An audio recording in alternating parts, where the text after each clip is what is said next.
At a lavish family dinner, he looked into his wife's eyes, masking a satisfied smile. But in that moment, in front of everyone, he kissed his pregnant mistress. The intention was clear: to make his wife feel the pain, the humiliation, and show who he truly was. What he didn't know was that the next morning, when he opened his app and checked his bank account, a devastating surprise would freeze him to the bone. The crystal champagne flute shattered against the marble fireplace, sending shards glittering across the polished floor of the Manhattan penthouse. Valencia Grant stood motionless, her hand still extended from the throw, watching the remnants of Dom Perignon trickle down the imported Italian stone. "Feel better?" Thaddeus Grant didn't look up from his phone, his voice carrying that familiar tone of amused condescension that had become his default in their 15-year marriage. "How you humiliated me in front of everyone we know." Valencia's voice was surprisingly steady despite the storm raging inside her. "Your parents, your business partners, our friends." Thaddeus finally looked up, his steel blue eyes meeting hers with calculated indifference. At 47, he remained devastatingly handsome, silver threading through his dark hair, his jawline still sharp, his body maintained by expensive personal trainers and tailored Tom Ford suits. He was New York real estate royalty, his name emblazoned across skyscrapers that had redefined the city's skyline. "It was time for honesty, Valencia. I thought you'd appreciate that." He pocketed his phone and straightened his cuffs, a nervous habit she'd observed countless times before major business deals. The charade was exhausting for everyone. Valencia moved to the floor-to-ceiling windows overlooking Central Park. April in New York, the city vibrant with renewal while her life imploded. She pressed her palm against the cool glass, steadying herself. "A charade." The word tasted bitter. "Is that what you call 15 years of marriage?" The annual Grant family dinner had been a tradition stretching back to when Thaddeus's grandfather first made his fortune. Every year the family gathered to celebrate their legacy, maintain connections, and show the world that old money still commanded respect in a city constantly reinventing itself. Valencia had spent weeks ensuring everything was perfect. The Limoges china, the handwritten place cards, the menu crafted by a Michelin-starred chef. She never expected it would become the stage for her own public execution. "You could have told me privately," she said, turning to face him. "Instead, you chose to announce your affair and your mistress's pregnancy over the first course.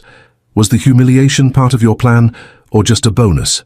Thaddeus poured himself a scotch, the amber liquid catching the afternoon light. "Cassidy deserved recognition. She's carrying the Grant air." The calm shattered. Valencia moved toward him, her designer heels clicking sharply against the marble. "And what have I been trying to do for 10 years? What were all those fertility treatments, the 3 miscarriages? Just a hobby of mine." Something flickered across Thaddeus's face, perhaps the first genuine emotion she'd seen from him in years. It disappeared as quickly as it had come, replaced by his boardroom mask. "That's different. Clearly the issue was—" "Don't you dare!" Valencia's voice dropped dangerously low. "Don't you dare finish that sentence." A knock at the door interrupted the standoff. Eleanor, their housekeeper for the past decade, entered with practiced discretion. "Ms. Monroe is downstairs, Mr. Grant." Valencia laughed, a brittle sound that surprised even her. "Of course she is. Why wait a decent interval when you can twist the knife?" Thaddeus drained his scotch. "Have Henry bring her up, Eleanor. And please pack a bag for me. Just essentials for a few days." When the housekeeper had gone, Valencia shook her head. "You really thought this through, didn't you? Humiliate me at dinner, move out with your pregnant assistant the next day.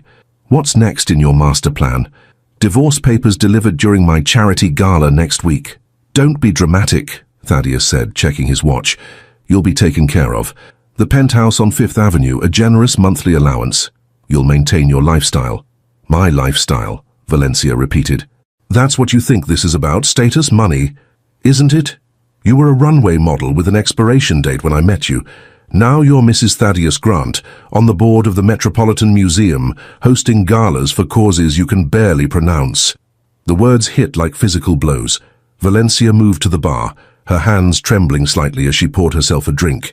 At 42, she still maintained the lithe grace that had made her a sought-after model in her 20s.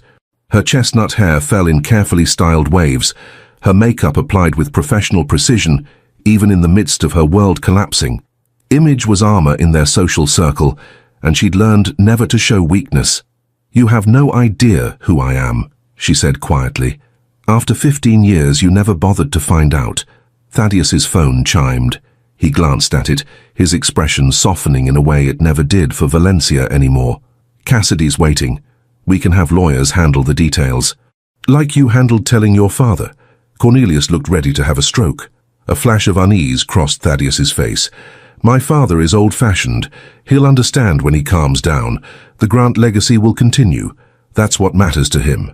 Valencia sipped her drink, studying her husband over the rim of the glass. "He called you this morning, didn't he? That's why you're agitated." Thaddeus's jaw tightened. "He's summoned me to his office tomorrow. A formality." "Is it? The company bylaws have morality clauses, if I recall. Your father insisted on them. Very old-fashioned, as you said." The elevator chimed, announcing a new arrival. Valencia set down her glass with deliberate calm. "That would be your pregnant mistress. You should go. I'm sure you have much to discuss. Nursery colors, prenatal vitamins, how to divide the assets of a man about to lose control of his company." Thaddeus moved toward her, lowering his voice. "Don't threaten me, Valencia. You signed an ironclad prenup. Push me and you'll walk away with nothing." Valencia met his gaze steadily. "I already have nothing, Thaddeus. You just don't understand what that word means." The elevator doors opened, revealing a strikingly beautiful redhead in her late 20s. Cassidy Monroe stepped into the penthouse with the confidence of someone who had already claimed it as her territory, her hand resting protectively over the slight swell beneath her designer dress. "Valencia," she acknowledged with a nod that managed to be both polite and triumphant. "Cassidy." Valencia's smile didn't reach her eyes. "Congratulations are in order, I suppose, though in the future you might want to remember that Cornelius Grant has strong views about family planning. He disinherited Thaddeus's cousin for having children out of wedlock." Cassidy's smile faltered slightly. Thaddeus placed his hand possessively on the small of her back, shooting Valencia a warning glance. "We should go," he said to Cassidy. "The car's waiting." Valencia watched as Henry, their driver, collected Thaddeus's hastily packed bag. The domestic scene had a surreal quality, her husband leaving with his pregnant mistress while she stood by, clutching a drink like a character in a Tennessee Williams play. "One question, Thaddeus." Valencia's voice stopped him at the elevator. "Was any of it real? Us?" For a moment, something like regret shadowed his face. "Once. A long time ago." When they were gone, Valencia moved methodically through the penthouse from room to room, touching objects that had witnessed their life together. Photographs in silver frames, art acquired on their travels, the antique desk where she wrote thank-you notes on monogrammed stationery. The trappings of a perfect life, empty of substance.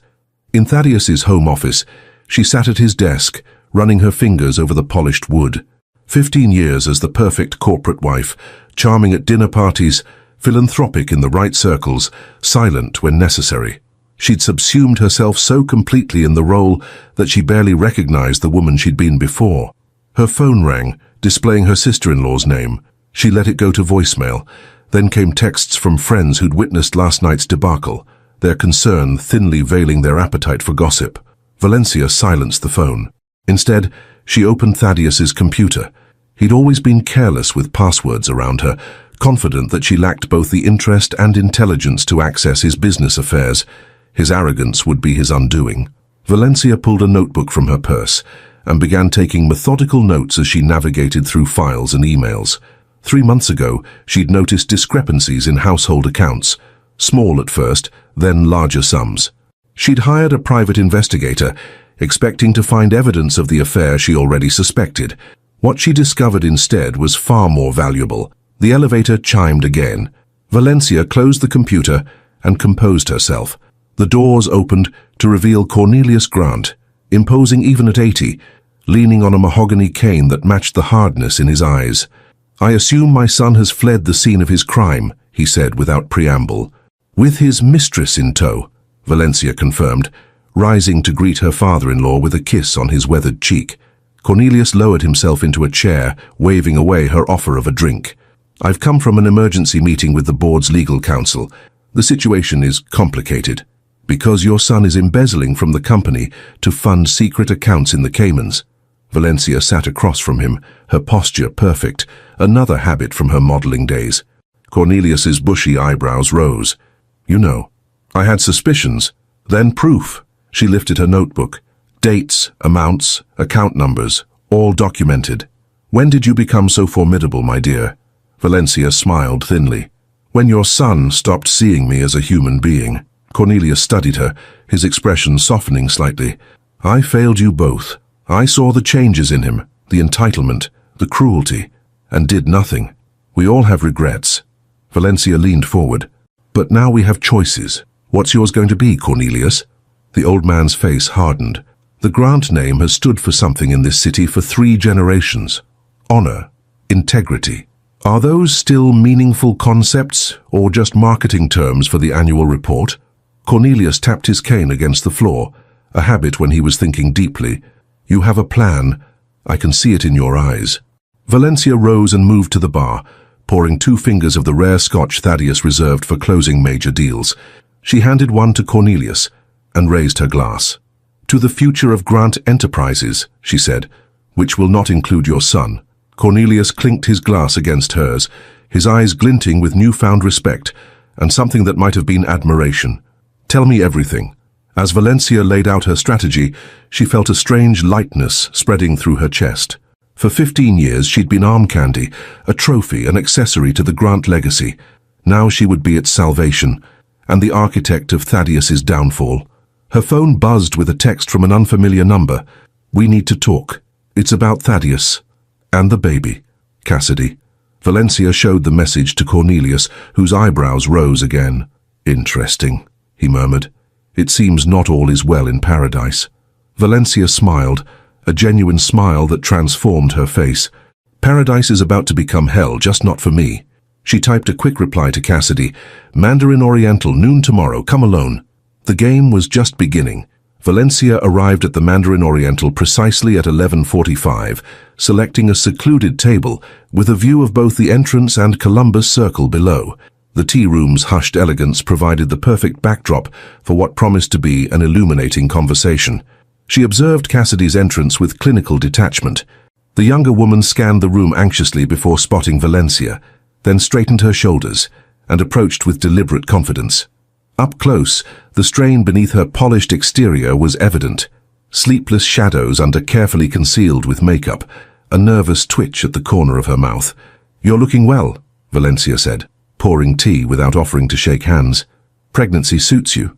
Cassidy settled into her chair, hands fluttering before clasping together on the table. Thank you for meeting me.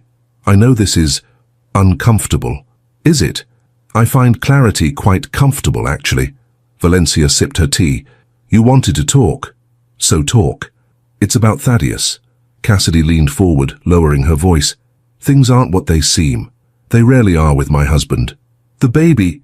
Cassidy stopped, her eyes darting around the room before continuing. Thaddeus isn't just excited about becoming a father. He's obsessed with the idea of a true Grant heir. His words, not mine. Valencia's expression remained neutral. And this surprises you? The Grant legacy is everything to him. It's more than that.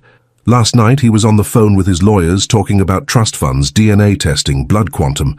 Cassidy shuddered. It felt like I was just an incubator, a vessel. Welcome to my world, Valencia murmured. 15 years of fertility treatments, specialists, scheduled intercourse, all for the precious Grant bloodline. Cassidy's eyes widened. I had no idea. Of course you didn't. Thaddeus excels at compartmentalizing his life. Valencia studied the younger woman. But that's not why you asked to meet. What do you want, Cassidy? A flicker of calculation crossed Cassidy's face before she composed herself. Protection. Thaddeus has become unpredictable, controlling. Last night he took my phone, installed tracking software, said it was for my safety.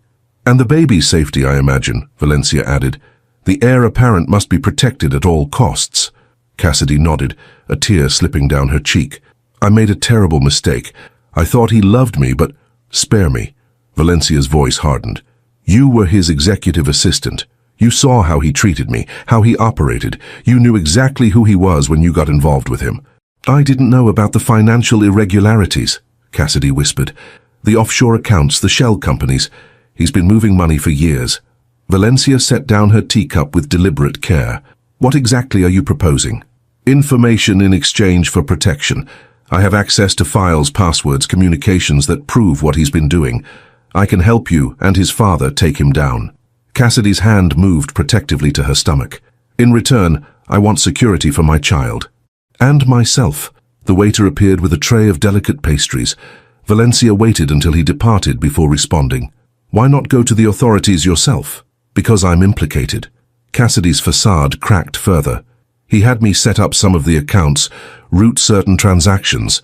Nothing explicitly illegal, but enough to ruin me if this all comes to light, and enough to take my baby away if I end up facing charges. The pieces clicked into place. Valencia nodded slowly. So the concerned mother-to-be act is just that. An act. You're worried about saving your own skin. Wouldn't you be? Cassidy countered. Thaddeus destroys people who get in his way. You know that better than anyone. Before Valencia could respond, her phone vibrated with a text from Cornelius. Meeting with Mitchell and board council complete. Situation worse than expected. Call immediately. Excuse me, Valencia said, rising gracefully. I need to take this in private. In a quiet alcove, Valencia connected with Cornelius, keeping her voice low. What's happened? The board received an anonymous tip about financial improprieties, Cornelius explained, his voice tight with anger. They've frozen certain accounts pending investigation. Thaddeus is claiming it's a misunderstanding, but Mitchell has uncovered records suggesting otherwise. Mitchell Grant, Thaddeus's younger brother and the company's chief legal officer, had always lived in Thaddeus's shadow despite his brilliant legal mind. The brothers' relationship had deteriorated over the years as Thaddeus consolidated power. Is Mitchell on our side? Valencia asked. Cautiously. He's always been the ethical one. He wants to protect the company, but he's wary of family infighting becoming public.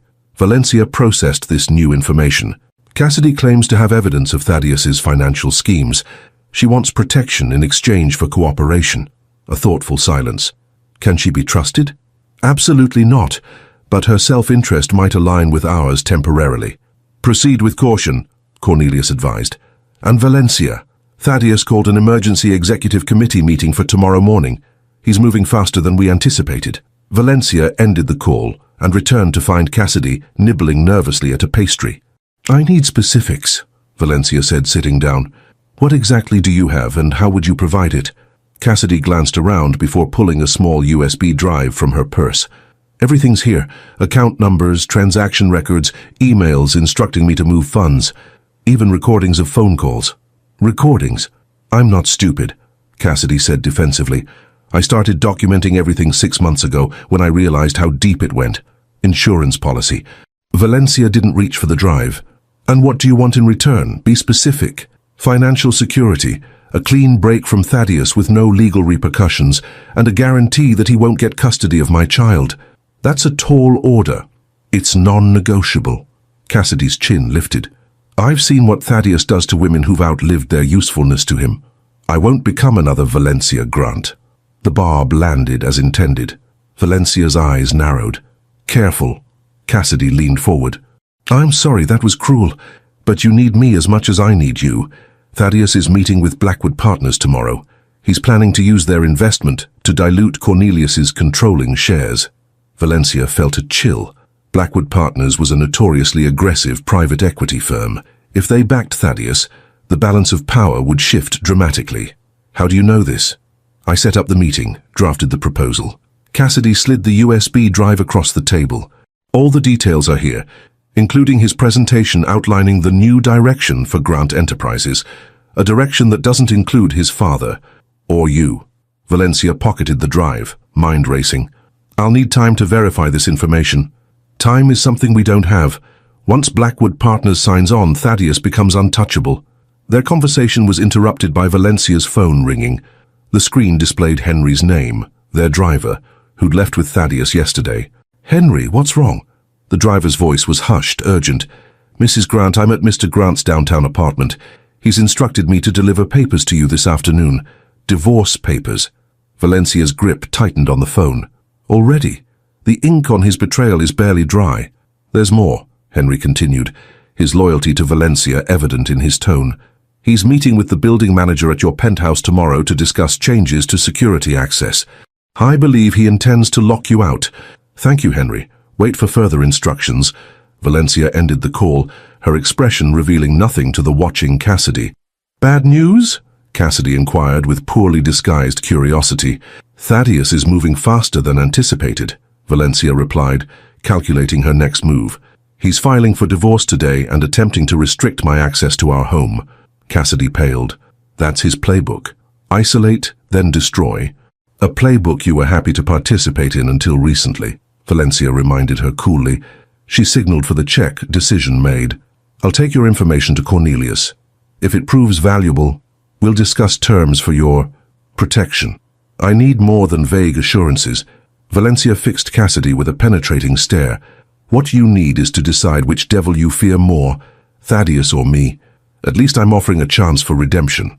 As they prepared to leave, Valencia's phone lit up with a text from an unknown number. Urgent. Information about TG and Blackwood. Meet at Bryant Park Reading Room, 3 p.m. M. Problem? Cassidy asked, noticing Valencia's frown. Not at all. Just confirming my next appointment. Valencia gathered her belongings with practiced elegance. I'll be in touch once I've reviewed your evidence. Outside the hotel, Valencia hailed a taxi rather than calling Henry. Bryant Park, she instructed the driver, her mind sifting through possibilities. Who was M? Mitchell, perhaps. But why the secrecy and unknown number? At Bryant Park, Valencia found the outdoor reading room relatively quiet on this weekday afternoon. She selected a chair with a clear view of the surrounding area, instincts on high alert. After 15 minutes of waiting, she noticed a familiar figure approaching. Not Mitchell, but Margaret Winters, Thaddeus's longtime executive secretary. Margaret, in her 60s with impeccably coiffed grey hair, and the dignified bearing of someone who had seen generations of corporate drama unfold, sat beside Valencia without preamble. I'm risking my pension by being here, Margaret said quietly, hands clasped tightly on her handbag. But some things are more important than money. Such as 30 years of watching the Grant family build something meaningful, only to see it dismantled by greed. Margaret's loyalty to the company rather than to any individual, Grant had always been her defining characteristic. Thaddeus returned from his lunch with Blackwood furious. The deal is off. Valencia concealed her surprise. What happened? Blackwood received some troubling information about Grant Enterprises' financial standing, specifically allegations of fund misappropriation by the CEO. Margaret's eyes met Valencia's. Anonymous information. A slow smile crossed Valencia's face. How unfortunate for my husband. It gets worse for him. He's called an emergency board meeting for tomorrow morning, but Mitchell has been working the phones. The votes are lining up against Thaddeus. And where do you stand in all this, Margaret? The older woman straightened her already perfect posture. I stand with Grant Enterprises, as I always have. When this is over, someone will need to steady the ship. Someone who understands both the business and the family dynamics. Valencia nodded appreciatively. Margaret wasn't just sharing information. She was positioning herself for the aftermath. If there's a change in leadership, I'd want experienced people who know where all the bodies are buried, Valencia said carefully. There are quite a few corpses in the Grant catacombs, Margaret replied with equal care. I've kept excellent maps. Their understanding established, Margaret passed a thin folder to Valencia. Thaddeus's calendar for the next week, including all confidential meetings, and a copy of the prenuptial agreement with certain clauses highlighted, clauses I believe he has violated. Valencia accepted the folder. Why are you really doing this, Margaret? After all these years of loyal service to Thaddeus? The secretary's professional mask slipped, revealing a flash of anger. 20 years ago, when your father-in-law still ran the company, my daughter became ill. She needed specialized treatment, expensive treatment. Cornelius arranged everything, no questions asked. When Thaddeus took over, he implemented a new health insurance policy that would have excluded such excessive expenditures. She paused, composing herself. Some debts can't be repaid with money alone, Mrs. Grant. Loyalty goes both ways. As Margaret departed, Valencia remained in the reading room, processing this unexpected alliance. Her phone buzzed again. Another text from Cornelius. Mitchell has secured 5 board votes, need 2 more for majority. Any progress on your end? Valencia was about to respond when she noticed a familiar figure watching her from across the park. James Sullivan, Thaddeus's head of security. a former NYPD detective with a reputation for ethical flexibility when the price was right. He didn't approach, merely observed, making no attempt to hide his surveillance. A clear message from Thaddeus. "I'm watching you." Valencia took a circuitous route back to the penthouse, stopping at her attorney's office to deposit Cassidy's USB drive in their secure safe. By the time she arrived home, the sun was setting over Central Park, bathing the penthouse in golden light that belied the darkness gathering around her. Eleanor greeted her with visible relief. "Mrs. Grant, thank goodness. A courier delivered these earlier." She handed Valencia a thick envelope bearing the logo of Thaddeus's lawyers. "Thank you, Eleanor." Valencia set the divorce papers aside without opening them. "Has anyone else been here today?" "No, ma'am, but Mr. Sullivan called to schedule a security system upgrade for tomorrow morning, exactly as Henry had warned. Please cancel that appointment, Eleanor. No one enters this apartment without my express permission. And could you bring me a martini in my office?" In her office now, Valencia activated the computer and inserted a different USB drive, this one containing the files she'd been quietly gathering for months. She merged these with the information from Margaret Winters, creating a comprehensive picture of Thaddeus's machinations. The elevator chimed, announcing an arrival. Valencia tensed, then relaxed as Mitchell Grant's voice exchanged pleasantries with Eleanor in the foyer. Unlike his older brother, Mitchell had inherited their mother's softer features and scholarly demeanor. At 43, he lacked Thaddeus's commanding presence, but possessed a sharp intelligence that made him the company's most effective defender against legal challenges. "You're taking this remarkably well," he observed, accepting the martini Eleanor brought for him. "Most women would be falling apart after what happened at dinner." "Most women haven't spent 15 years studying their adversary's every weakness," Valencia replied, closing her laptop. "How bad is it at the office?" Mitchell loosened his tie, suddenly looking exhausted. "Civil war. Half the executive team is terrified of crossing Thaddeus, the other half sees blood in the water. The board is split, but leaning our way after I presented evidence of financial improprieties." "And how does it feel to finally stand against your brother?" A complex emotion crossed Mitchell's face. Necessary, overdue, and still somehow like betrayal, even though he's the one who betrayed everything our father built. Valencia nodded, understanding the weight of family loyalty. "Cornelius says we need 2 more board votes. Helen Archer is wavering. She's always had a soft spot for Thaddeus." Mitchell sipped his martini, and Frederick Winters remains undecided. "Margaret's husband?" "The very same. Though they've been separated for years, Margaret's support could sway him. Have you spoken with her?" Valencia smiled. "She found me. She's with us." Mitchell looked impressed. "You've been busy." "I had 15 years to prepare for this moment, though I didn't know it until recently." Valencia opened the folder Margaret had given her. "Thaddeus is meeting with Janet Chen from Cenovest tomorrow morning before the board meeting.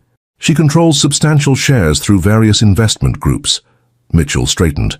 "If he secures her proxy votes, he could block our play." "Exactly, which is why you'll be meeting with her instead tonight. She's having dinner at Le Bernardin. Table 14. "How do you know this?" Valencia smiled enigmatically. "I have my sources."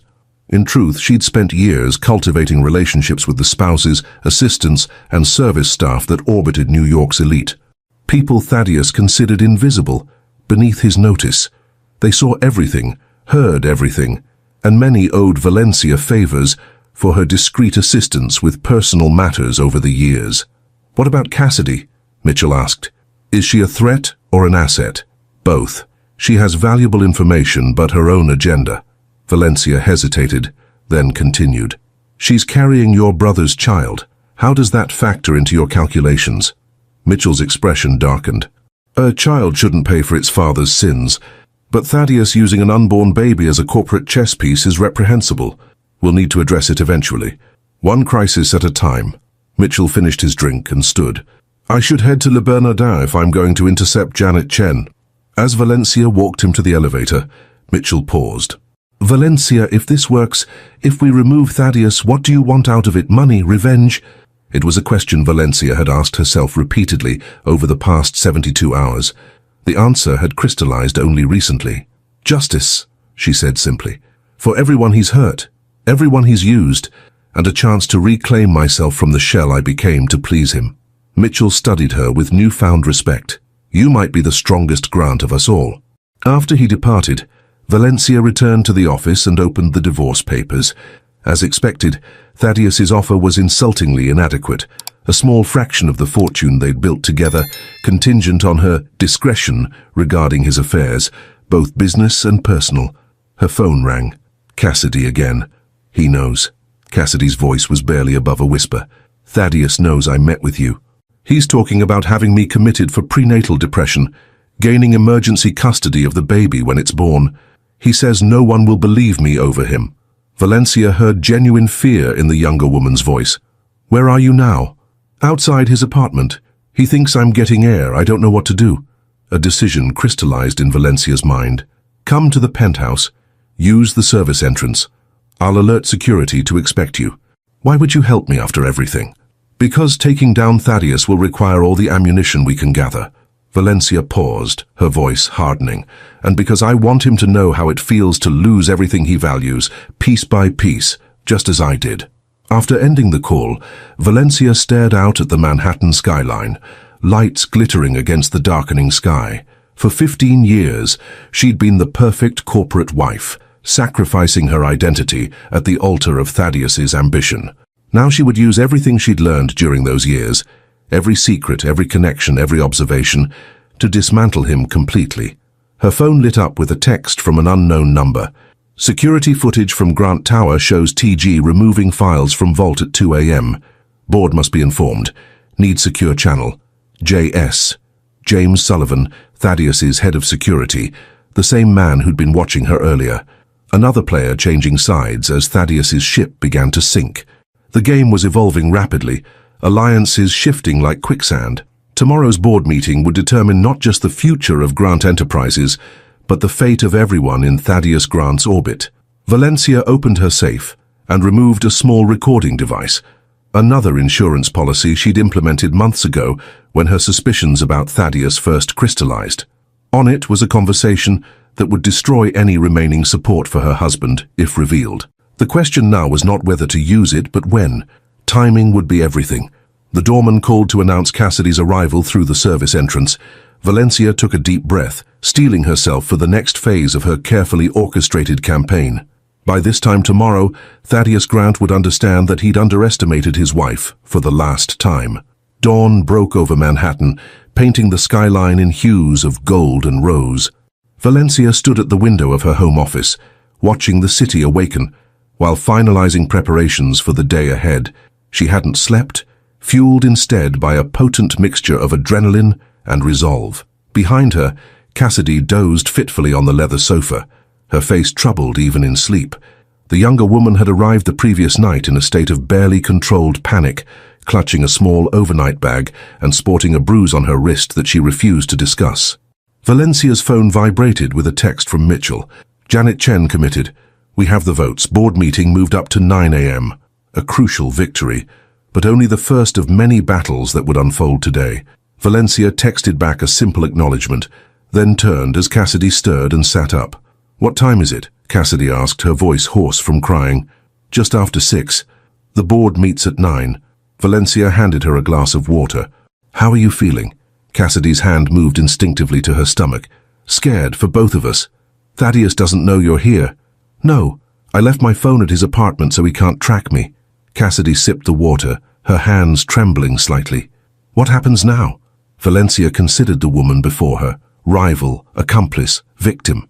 The complexity of their relationship defied simple categorization. Now we prepare to testify. The board needs to hear directly from both of us. Fear flashed across Cassidy's face. I can't face him. You don't understand what he's capable of when cornered. I understand better than anyone. Valencia's voice hardened. But this is our only chance. If we don't stop him today, he'll destroy us both. The intercom buzzed. Eleanor's voice came through the speaker. Mrs. Grant, Mr. Sullivan is here. He says it's urgent. Valencia exchanged a glance with Cassidy, whose eyes widened in alarm. Thaddeus's security chief? He can't be trusted. We'll see. Valencia pressed the intercom. Send him to the office, Eleanor. James Sullivan entered the room with the controlled alertness of a man accustomed to assessing threats. His expensive suit couldn't quite disguise his background as a street cop from Queens who'd risen through the ranks on a combination of intelligence and necessary ruthlessness. His eyes registered Cassidy's presence with mild surprise before returning to Valencia. "Mrs. Grant, I see Miss Monroe found her way here safely. What do you want, James?" Valencia asked directly. Sullivan removed a flash drive from his pocket. "To give you this. Security footage from Grant Tower showing your husband removing confidential documents from the company vault at 2 a.m. yesterday. Why would you betray Thaddeus? He pays you very well." "He pays me to protect Grant Enterprises' assets, not to help him steal them." Sullivan's expression remained professionally neutral. "And it's become clear which Grant will be signing those checks after today." Valencia accepted the drive without comment on his transparent pragmatism. "Is that all?" "No. Thaddeus knows Miss Monroe is missing. He's activated the security protocol for a high-value asset disappearance." Sullivan's eyes shifted briefly to Cassidy. "That means facial recognition scanning across the company's building network, access to traffic cameras, and coordination with certain contacts in NYPD. Cassidy paled. "He's treating me like a stolen object." "Worse," Sullivan corrected.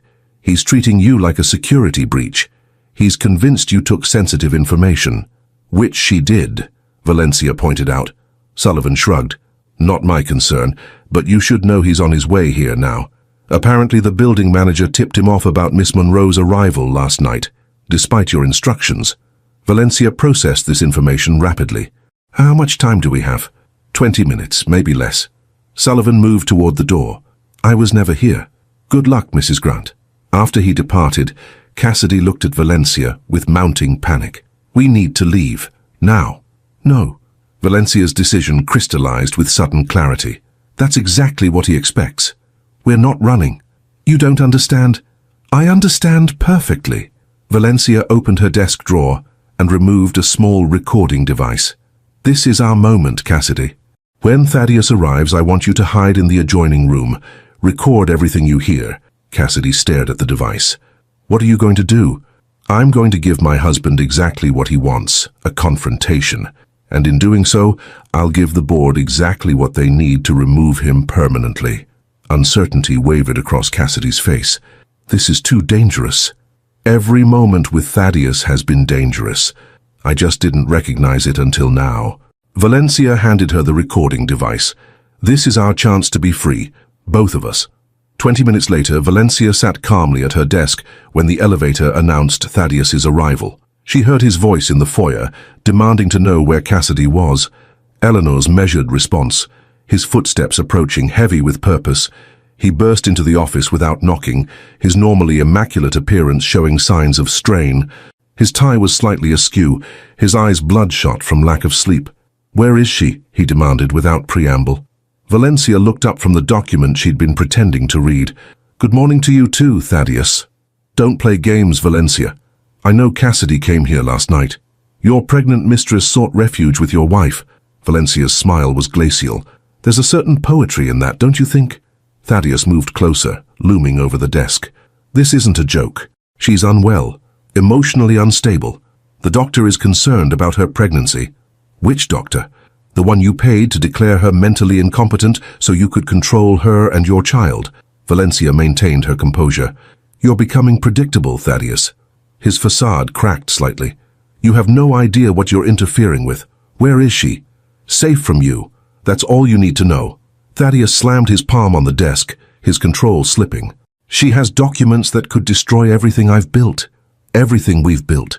"No, Thaddeus, you destroyed that yourself when you decided I was disposable after 15 years. He straightened, visibly forcing himself to regain composure. When he spoke again, his voice had shifted to the reasonable, persuasive tone that had closed countless business deals. "Valencia, let's be practical. This situation doesn't benefit either of us. The board meeting is in an hour. If certain information becomes public, Grant Enterprises stock will plummet. Your stock, your wealth. Is that what you think I care about?" Valencia asked quietly. "After everything, you still don't know me at all. I know you're intelligent enough to recognize a losing position." Thaddeus paced the office with controlled energy. "Here's what's going to happen. You'll tell me where Cassidy is. You'll withdraw your support from whatever coup my father and brother are planning. In return, I'll revise the divorce settlement. The penthouse, 5 million in cash and an appropriate annual stipend. Valencia smiled. Generous, but insufficient. 10 million, he countered immediately. You really think this is a negotiation about money? Valencia shook her head. That's why you'll lose today. You've never understood what actually matters to people. Thaddeus's expression darkened. Don't threaten me, Valencia. Remember who made you.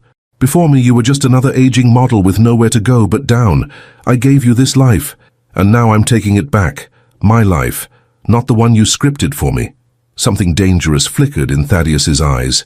He moved around the desk with deliberate slowness until he stood directly over her. Let me be perfectly clear, he said softly. If you continue down this path, I will destroy you. Not just financially. I'll make sure everyone in New York knows exactly how pathetic you are. The desperate barren wife who couldn't give me a child. The charity case I kept around out of pity. Valencia felt the words like physical blows, but didn't flinch. Are you finished? I've barely started. He leaned closer. Did you really think the board would choose you over me? They're businessmen, Valencia. They follow power and money, both of which I control. Not anymore. Valencia stood, refusing to remain seated while he towered over her. Mitchell secured Janet Chen's votes last night. With Margaret Winters convincing her husband to side with Cornelius, we have the majority. Genuine shock registered on Thaddeus's face before it transformed into calculated fury. Janet Chen? Impossible. She was scheduled to meet with me this morning. Plans change. People change sides when they see weakness. Valencia met his gaze steadily. Mitchell can be very persuasive when defending the family legacy. Thaddeus stepped back, reassessing the situation. Even with the board, you have nothing concrete, no evidence that would stand up to legal scrutiny. We have Cassidy's testimony, security footage from the vault, documentation of funds transferred to offshore accounts, and most importantly, we have Cornelius Grant's 70% controlling interest in the company voting against you. 60%. Thaddeus corrected automatically. I control 10% outright. Valencia smiled. Check again. You transferred 5% to me on our 10th anniversary, and another 5% is held in trust by company attorneys, contingent on ethical business practices clauses that you've now violated. The color drained from Thaddeus's face as the full extent of his miscalculation became clear. You've been planning this. How long? Long enough. Valencia opened her desk drawer and removed the divorce papers he'd sent. Your settlement offer is rejected, by the way. My attorneys will contact yours with a counterproposal after the board meeting. Thaddeus's expression shifted suddenly, a calculating look replacing his anger. You haven't thought this through, Valencia. If I go down for financial impropriety, the scandal will taint everything and everyone associated with Grant Enterprises. Stock will plummet. The family name will be dragged through the mud. Is that what you want? To destroy Cornelius's legacy out of spite? It was a masterful pivot, Valencia had to admit. Thaddeus had always excelled at finding leverage, at identifying what people valued most and using it against them. What's your alternative? She asked, curious despite herself. A clean break. I resign as CEO, citing personal reasons. Mitchell takes over.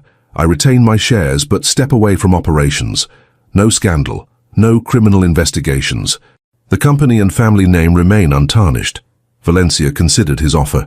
It was tempting, a solution that would protect Grant Enterprises while still removing Thaddeus from power. Cornelius would likely favor this approach, prioritizing the company's stability above all else. The moment stretched between them, heavy with consequences. Valencia found herself at an unexpected moral crossroads. Was justice worth the collateral damage? Would destroying Thaddeus justify harming others who depended on the company's stability? And Cassidy? Valencia asked finally. Your child. I provide financial support, of course, but I relinquish any claim to custody or decision-making regarding the child. Thaddeus's voice was smooth, reasonable. Everyone gets what they truly want. The company survives. The family name remains respected. You and Cassidy are free of me. It was, on its face, a rational compromise, the kind that business empires were built on. Valencia felt the weight of the decision pressing down on her. The practical choice was clear, but something felt wrong. Too easy, too neat. Why the sudden willingness to walk away from everything you've fought for? She asked, studying his face closely. Just yesterday you were threatening to destroy me. I'm a pragmatist, Valencia. When the odds turn against me, I cut my losses and adapt. Thaddeus smiled his charming public smile. It's why I've survived this long in New York real estate. Valencia walked to the window, buying time to think. The city spread before her, indifferent to the human drama playing out in this penthouse. For 15 years she'd watched Thaddeus manipulate people, situations, contracts, always emerging victorious through a combination of charm, intimidation, and calculated risk. When she turned back, her decision was made. No deal. Thaddeus's smile vanished. You're making a mistake. I don't think so. Valencia moved toward the door. The board is waiting. It's time they heard the full truth about Thaddeus Grant. Valencia. His voice stopped her. There's something you should know before you go through with this. She turned, wary of another manipulation tactic. The baby isn't mine. Valencia stared at him, processing this unexpected claim. What? Cassidy's child. It's not mine. Thaddeus's expression was unreadable. DNA test results came back yesterday. I had her doctor run the test during her last prenatal appointment without her knowledge. Legal in New York with a court order, which I obtained by claiming potential paternity fraud. Valencia felt momentarily unmoored. You're lying. Am I? Ask her yourself. Thaddeus nodded toward the adjacent room where Cassidy was hiding.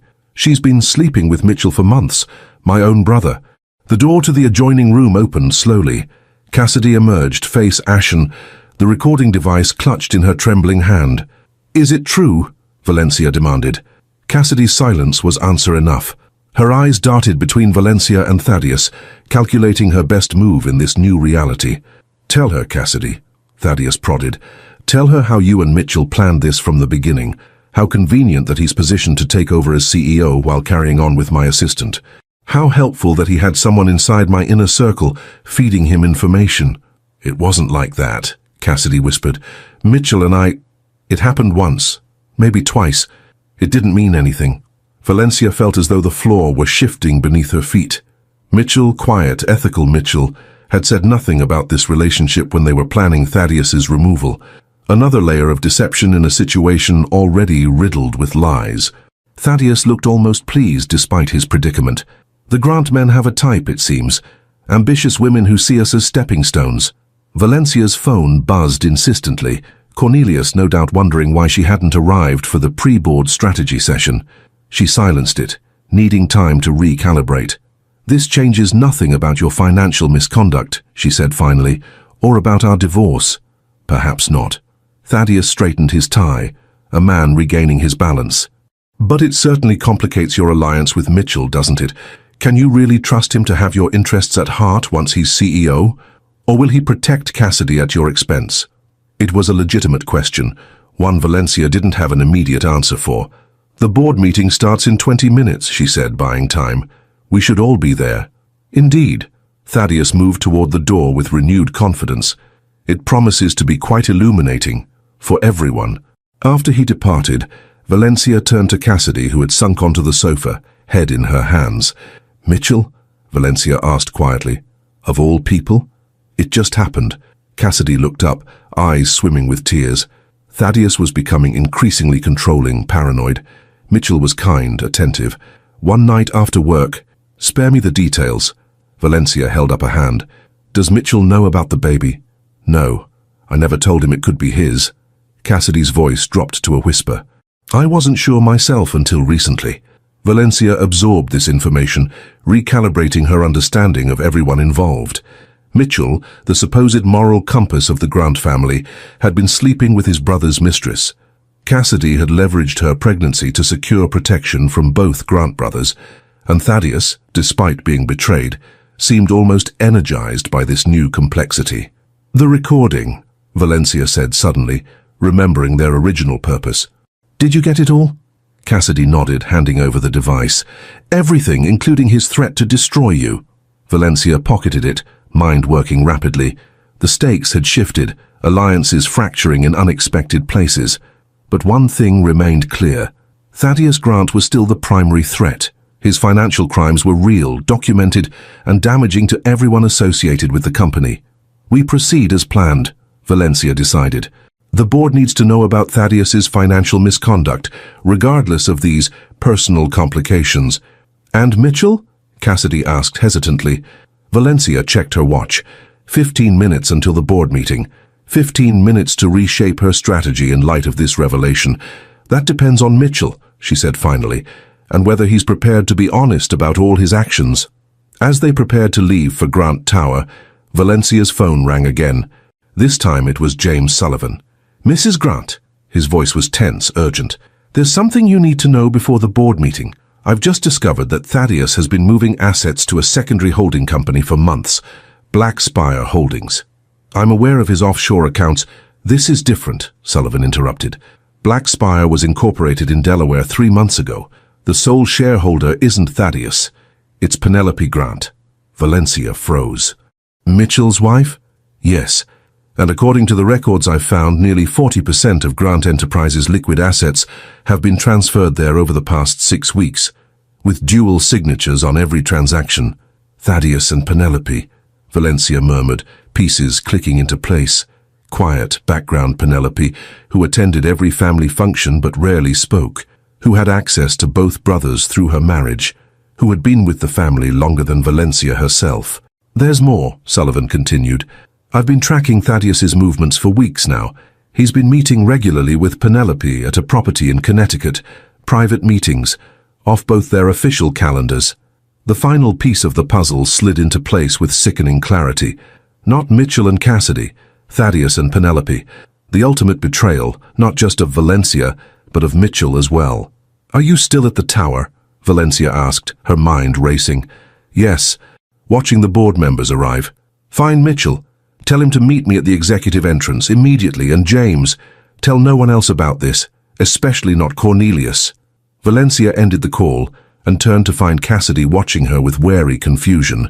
"What's happening?" Cassidy asked. "Everything we thought we knew was wrong." Valencia grabbed her coat and briefcase. "Thaddeus isn't the only enemy, and this game is far more dangerous than I realized." As they headed for the elevator, Valencia felt a strange calm settle over her. The complexity of the situation had multiplied exponentially, with betrayals nested within betrayals like Russian dolls. Trust had become a luxury she could no longer afford. Yet somehow this new knowledge felt like liberation. If everyone was playing their own game, then so would she, not as Thaddeus Grant's discarded wife, but as a player in her own right, with her own objectives and strategies. The elevator doors closed, carrying them down toward a confrontation that would reshape the Grant dynasty forever. And Valencia was no longer certain who would emerge victorious, only that nothing would ever be the same again. The sleek black town car cut through Manhattan traffic with urgent purpose. Valencia sat in the back, phone pressed to her ear as she issued rapid instructions to her attorney. Beside her, Cassidy stared out the window, one hand protectively curved over her stomach. "I need everything you can find on Black Spire Holdings. Delaware incorporation 3 months ago." Valencia checked her watch, 10 minutes until the board meeting. "And I need access to Mitchell's financial records, everything." As she ended the call, Cassidy turned to her. "You think Mitchell knew about Thaddeus and Penelope?" "I don't know what to think anymore." Valencia's voice was steady despite the turmoil beneath. "Everyone has secrets. Everyone has angles." The car pulled up to the private entrance of Grant Tower, a gleaming 60-story monument to Thaddeus's ambition. James Sullivan waited by the door, his expression grave. "Mitchell's waiting in the executive conference room," he reported as they exited the car. "The board members are gathering in the main boardroom upstairs." Valencia nodded. "Where's Thaddeus?" "Already upstairs, meeting privately with 3 board members. Cornelius is with him." "Of course." Father and son presenting a unified front despite their differences, the Grant way when facing external threats. Valencia had seen this dynamic play out countless times over the years, never imagining she would one day be considered the threat. "And Penelope?" Sullivan's expression confirmed her suspicion. "Arrived 10 minutes ago. Went straight up to the board level. Keep her away from Mitchell until I've spoken with him." Valencia handed Cassidy's arm to Sullivan. "Take Miss Monroe up the service elevator. Keep her out of sight until I call for her." As Sullivan led Cassidy away, Valencia steeled herself and headed for the executive conference room. Mitchell paced near the windows, his normally composed demeanor fractured by evident anxiety. "Valencia, thank God. He moved toward her, relief washing over his features. Sullivan said it was urgent. The meeting starts in minutes. How long have you been sleeping with Cassidy? Valencia asked without preamble. Mitchell stopped short, color draining from his face. What? Don't insult my intelligence. Thaddeus knows. The question is why you didn't tell me when we were planning to remove him. Mitchell sank into a chair, running a hand through his hair in a gesture reminiscent of his teenage years. It was a mistake. One night, after working late. Thaddeus had been particularly cruel to her that day. And the baby? His head snapped up. What baby? What are you talking about? The genuine shock in his expression confirmed Sullivan's theory. Mitchell truly didn't know. Cassidy is pregnant. She led Thaddeus to believe the child was his, but according to DNA testing, it's not. Valencia watched understanding dawn on his face. Given the timing, you're the most likely candidate. Mitchell stared at her, struggling to process this revelation. A baby? My baby? How long have you known? I just found out. But that's not why I needed to see you before the board meeting. Valencia placed her hand on the table, leaning forward. Have you checked your personal accounts recently? Confusion crossed his face at the apparent non sequitur. My accounts? What do they have to do with anything? Everything. I believe Penelope has been working with Thaddeus to transfer company assets to a holding corporation that she controls. Mitchell laughed, a short, incredulous sound. That's absurd. Penny barely understands our business. She's a history professor, with a PhD in economic history, specialized in financial systems, and access to your personal and corporate passwords, I'd imagine. The laughter died on Mitchell's lips. He pulled out his phone, quickly navigating to his banking app. Valencia watched his expression shift from disbelief to horror as he checked his accounts. My personal investment portfolio. It's been liquidated. His voice was barely above a whisper. Everything. Nearly $7 million. When did you last check it? A week ago. It was intact then. Mitchell looked up, his face ashen. She's been moving my money in small increments. The notification thresholds wouldn't have triggered. Valencia nodded grimly. Sullivan discovered Thaddeus and Penelope have been meeting privately for months at a property in Connecticut. Mitchell's expression hardened, pain transforming into something colder. The Watson estate, supposedly abandoned after Penny's aunt died last year. She told me the family was still settling the inheritance. The perfect cover. Valencia straightened, checking her watch. We have 5 minutes before the board meeting. We need to decide how to handle this. Mitchell stood, his movements deliberate, controlled. We proceed as planned. Remove Thaddeus as CEO, then deal with Penelope separately. You'd publicly expose your wife's betrayal. His eyes met hers, something dangerous flickering in their depths. Thaddeus took everything from me, my position in the company, my dignity, and apparently he's been taking my wife too. There's nothing left to protect. A sharp knock interrupted them. Eleanor Grant, Cornelius's secretary for over 40 years, entered with the efficient grace that had made her indispensable to 3 generations of Grants. The board is assembled, she announced. Cornelius requests your presence immediately. As they followed Eleanor to the elevator, Valencia's phone buzzed with a text from her attorney. Blackspire Holdings acquired 6 properties from Grant Enterprises at 40% below market value in the past month. All transactions approved by TG and co-signed by PG using her authority as MG's spouse with power of attorney. Valencia showed the message to Mitchell, whose jaw tightened visibly. She used the power of attorney I gave her when I was hospitalized last year. His voice was flat, emotionless. Never revoked it. Never thought I needed to. The elevator ascended smoothly to the top floor of Grant Tower, where the boardroom occupied the southeast corner with commanding views of the city. Through the glass walls, Valencia could see the board members already seated, 12 of New York's elite, representatives of old money and new power, united by their vested interest in Grant Enterprises. Thaddeus stood at the head of the table, Cornelius at his side. The patriarch looked his age today, the weight of family conflict etched into the lines of his face. Penelope sat 3 seats away, elegant in navy blue, her expression serene despite the storm about to break. As Valencia and Mitchell entered, conversation ceased. All eyes turned to them, some curious, others wary, a few openly hostile. Thaddeus smiled, the confident smile of a man who believed he held the winning hand. Valencia, Mitchell, how kind of you to join us. Thaddeus gestured to the empty seats. We were just discussing the concerning allegations that have been circulating. Valencia took her seat, arranging her features into the pleasant mask she'd perfected as a corporate wife. Indeed, very concerning allegations. Cornelius cleared his throat. Before we begin, I want to remind everyone that this is a family matter as well as a business one.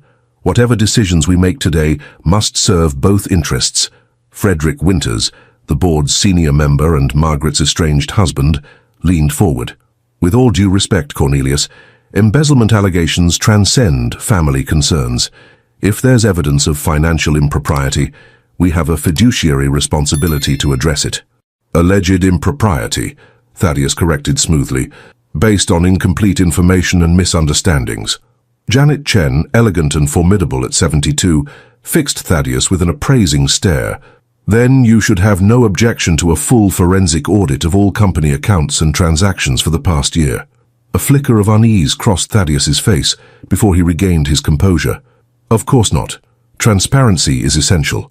However, before we proceed down that path, I believe my brother has information relevant to these discussions. All eyes turned to Mitchell, who maintained a carefully neutral expression. I'm not sure what you're referring to, Thaddeus. No? Thaddeus's smile was knife-sharp. Perhaps I should clarify. Your relationship with my former assistant, Cassidy Monroe, bears directly on your credibility in these proceedings. A murmur rippled through the board members. Valencia watched Penelope closely, noting the slight widening of her eyes, genuine surprise. So Thaddeus hadn't shared that particular card with his accomplice. Mitchell didn't flinch. I fail to see how a personal indiscretion relates to alleged financial misconduct. It speaks to character. Thaddeus's voice hardened. And to motive. You've wanted my position for years. What better way to undermine me than through someone with access to my private files and communications? Before Mitchell could respond, Valencia interjected. If we're discussing character and motive, perhaps we should address Black Spire Holdings. The name dropped into the room like a stone into still water. Ripples of confusion spread across most faces, but not all. Thaddeus maintained his composure, but Penelope's hand tightened visibly around her pen. I'm not familiar with that entity, Cornelius said, frowning. You should be.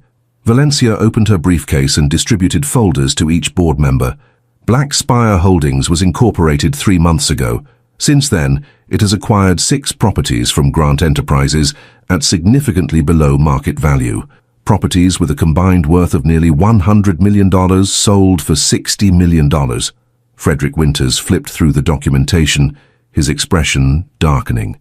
These transactions bear your signature, Thaddeus. Along with a second signature, Valencia continued, watching Penelope. That of Penelope Grant, acting with power of attorney for Mitchell Grant. The room erupted into confused questions. Mitchell stared at his wife, who returned his gaze with surprising steadiness. Is this true? Cornelius demanded, turning to Thaddeus. Before Thaddeus could respond, the boardroom doors opened. James Sullivan entered, escorting Cassidy Monroe. The pregnant woman hesitated at the threshold, visibly uncomfortable under the collective scrutiny of the board. Ms. Monroe has evidence relevant to these proceedings, Sullivan announced. Valencia watched the careful choreography of reactions. Thaddeus's momentary panic, Penelope's calculating assessment, Mitchell's conflicted expression as he took in Cassidy's visible pregnancy. But it was Cornelius who surprised her, rising from his seat with unexpected vigor. That's enough. The patriarch's voice cut through the chaos. This board meeting is adjourned pending a full investigation by independent counsel. Father, Thaddeus began. No. Cornelius slammed his cane against the floor for emphasis. You've turned this company, my company, into a battlefield for personal vendettas. All of you. His gaze swept the room, including Valencia, Mitchell, Penelope, and Thaddeus, in his condemnation. As controlling shareholder, I am exercising emergency powers under the corporate charter. Cornelius straightened to his full height, suddenly every inch the formidable businessman who had built Grant Enterprises into an empire. Effective immediately, all 4 of you are suspended from your positions pending investigation. The board will appoint an interim CEO from outside the family. The pronouncement landed like a thunderbolt. Thaddeus looked stricken, Mitchell stunned. Even Valencia, who had planned for countless contingencies, found herself blindsided by this development. You can't do this, Thaddeus protested. The bylaws, The bylaws that you've been systematically violating, Cornelius countered. I founded this company. I wrote those bylaws. And I included provisions for exactly this scenario, when family dysfunction threatens the enterprise itself. Janet Chen nodded approvingly. A wise precaution, Cornelius. The board will select an independent law firm to investigate all allegations, Cornelius continued. Until their work is complete, none of you will have access to company resources, properties, or accounts. He fixed each family member with a hard stare. Is that understood? The meeting dissolved into procedural matters after that. Selection of an interim leadership team, parameters for the investigation, communication protocols. Valencia participated mechanically, her mind racing to recalibrate her strategy in light of this unexpected development. When the board finally adjourned, she found herself alone with Cornelius in the emptying room. The others had departed, Thaddeus storming out, Mitchell escorting a visibly shaken Cassidy, Penelope slipping away with quiet dignity despite the circumstances. You knew, Valencia said, studying her father-in-law's face, about Blackspire, about all of it. Cornelius lowered himself carefully into a chair, suddenly looking every one of his 80 years. Not the specifics, but I've watched my son destroy everything good in his life for years now. I knew he wouldn't stop until someone stopped him.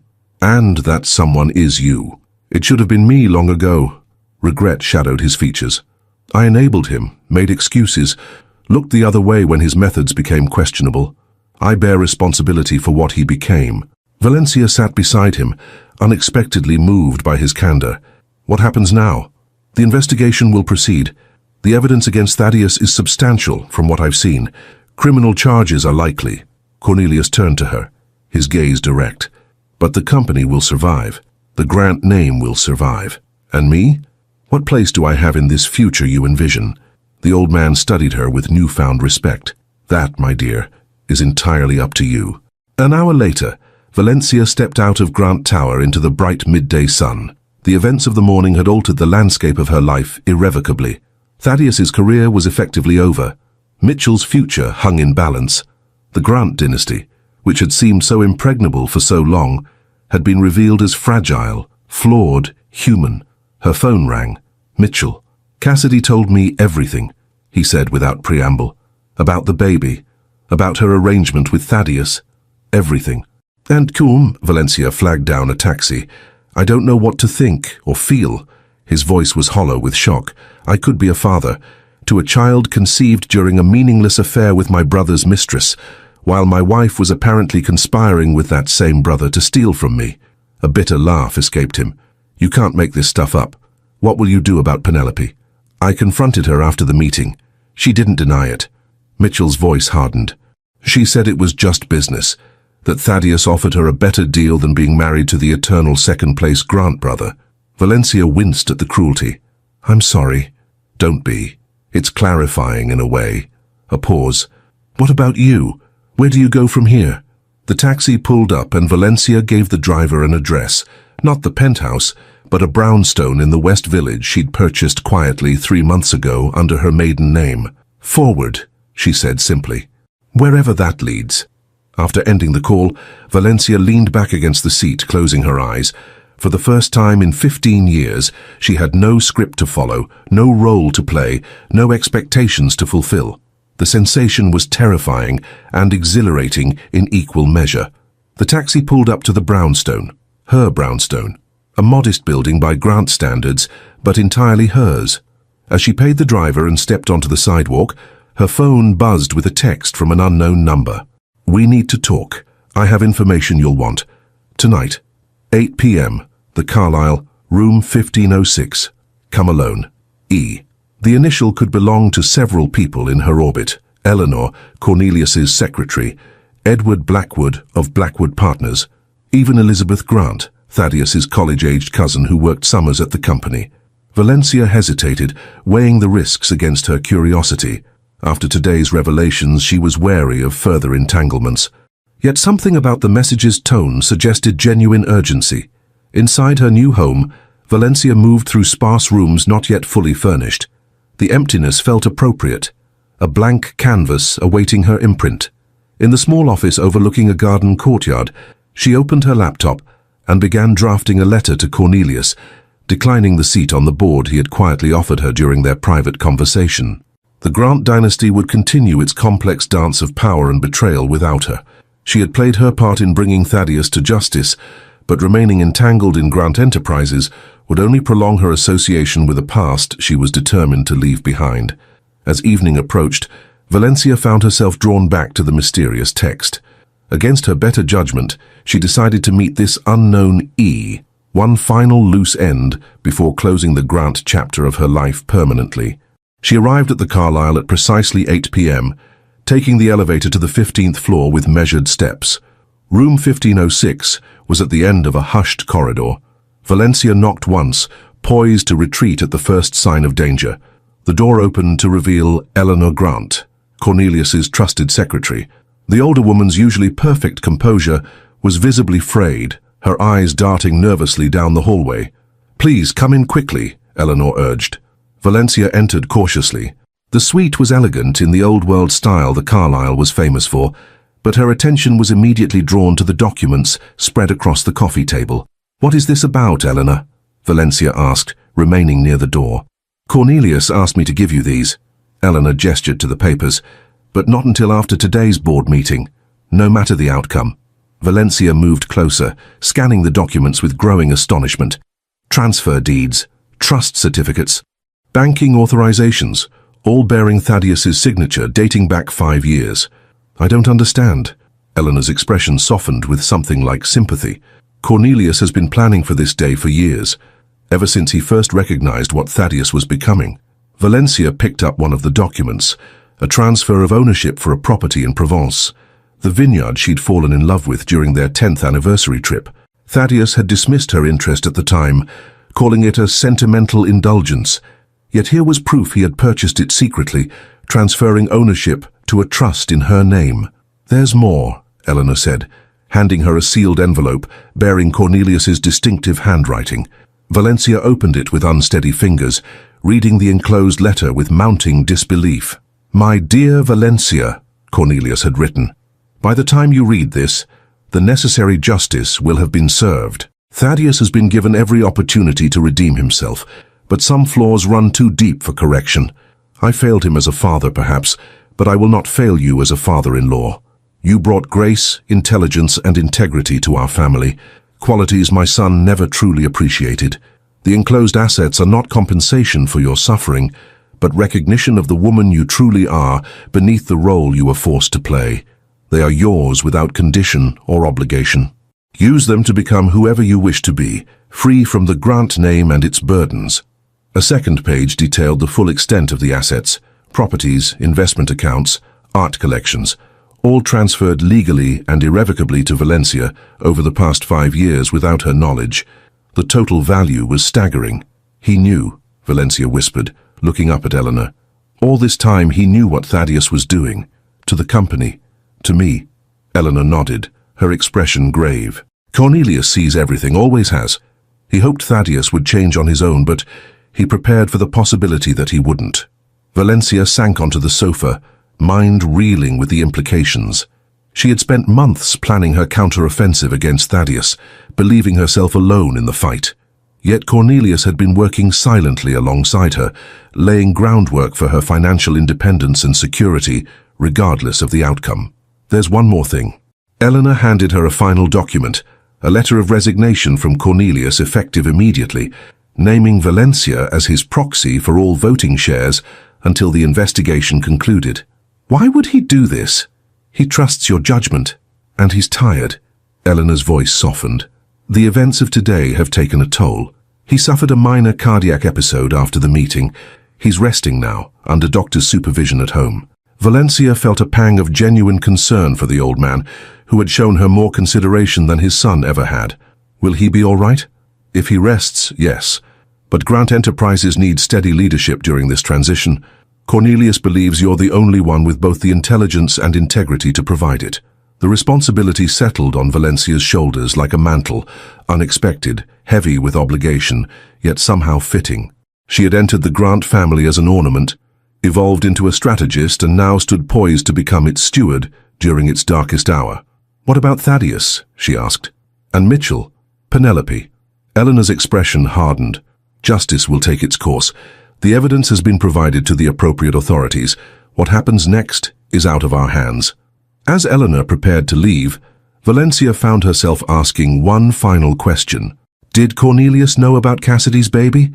About Mitchell being the father? A flicker of something amusement, resignation, crossed Eleanor's face. Valencia, dear, there's something you should know about that baby. What? The DNA test Thaddeus referenced? I was there when the doctor called with the results. The test didn't exclude Thaddeus as the father, it excluded both Grant brothers. Valencia stared at her. What are you saying? That Cassidy Monroe has been playing her own game all along, one perhaps more complex than any of us realized. Eleanor opened the door. The car is waiting downstairs to take you wherever you wish to go. Cornelius suggested you might want to visit the vineyard in Provence. He said you once mentioned it felt like home. After Eleanor departed, Valencia stood at the window overlooking Madison Avenue, the lights of the city glittering below like fallen stars. The world she had known that morning no longer existed. Thaddeus's downfall complete, Mitchell's illusions shattered, Cassidy's deceptions exposed, and Valencia herself transformed from victim to architect of a new future. Her phone buzzed with a text from James Sullivan. TG left the country on private jet to Cayman Islands. MG confronting CM about baby. PG emptying accounts. Need instructions. Valencia smiled, feeling a strange sense of clarity amid the chaos. She was no longer fighting for vengeance or even justice. She was fighting for something more fundamental, the right to define herself beyond the Grant legacy and its gilded cage. She texted back a single line, "Let them run. Some battles aren't worth winning." Then she booked a flight to Provence, to the vineyard that now belonged to her, not as Mrs. Thaddeus Grant, perfect corporate wife, but as Valencia Reyes, architect of her own destiny. As she packed a small bag at the brownstone, preparing for departure, one final text arrived from Cornelius. "The company will survive. The family may not. Choose your own path forward. With my blessing." Valencia looked around at the empty rooms of her new home, waiting to be filled with a life of her own making. For 15 years she had been defined by her marriage, her social position, her relationship to the Grant dynasty. Now standing amid the wreckage of that world, she felt not grief but possibility. The taxi arrived to take her to the airport. As Valencia stepped outside into the evening air, she paused, looking back at the brownstone, the first physical manifestation of her new independence. She would return eventually, but first she needed distance, perspective, the space to reimagine herself beyond the shadow of betrayal. Her phone buzzed one last time as she settled into the taxi. A voicemail from Mitchell. "Valencia, it's all falling apart. Cassidy's gone. The baby isn't mine or Thaddeus's. The police are investigating Penelope for fraud. Father's resigned. Everything we've worked for. It's just gone." Valencia deleted the message without responding. The Grant family drama would continue without her. Their betrayals and counter-betrayals, their power struggles and reconciliations would play out according to their nature. But she was free of it now. Free to discover who Valencia might be when she was no longer defined by Thaddeus Grant's betrayal. "JFK Airport," she instructed the driver, turning her face toward the future and leaving the wreckage of her past life behind. The old stone house nestled among the vineyards of Provence had stood for 3 centuries, weathering wars, revolutions, and the quieter battles of family legacies. Its sun-warmed walls and blue shutters welcomed Valencia on the 3rd morning of her self-imposed exile from New York. She sat on the terrace, laptop open before her, reviewing the flood of emails that continued despite her physical distance.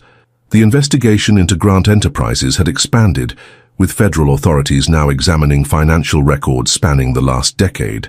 Mitchell had stepped back completely, taking a leave of absence to address personal matters. Thaddeus remained in the Caymans, beyond immediate reach but hardly beyond consequences. Penelope had engaged the kind of defense attorney whose very name implied guilt, and Cassidy Monroe had vanished entirely. Valencia sipped her coffee, watching the sun climb over the vineyards. The harvest would come soon, her vineyard manager had explained yesterday, walking her through the operation with patient expertise. He'd been surprised to finally meet the owner whose name had been on the papers for 5 years, but had adapted quickly to her presence and her questions. Her phone rang, displaying Cornelius's number. She'd been avoiding his calls, needing space to process the revelation of his long-game strategy. "Valencia," his voice sounded stronger than at their last meeting. "I take it you found the vineyard satisfactory?" "It's beautiful," she acknowledged, "though I'm still trying to understand why you transferred it to me 5 years ago, without telling me." A soft chuckle came through the line. "Not everything requires immediate revelation. Some seeds need time to mature in darkness." Poetic, but not particularly illuminating. "I knew who my son was long before you did," Cornelius said, his tone sobering.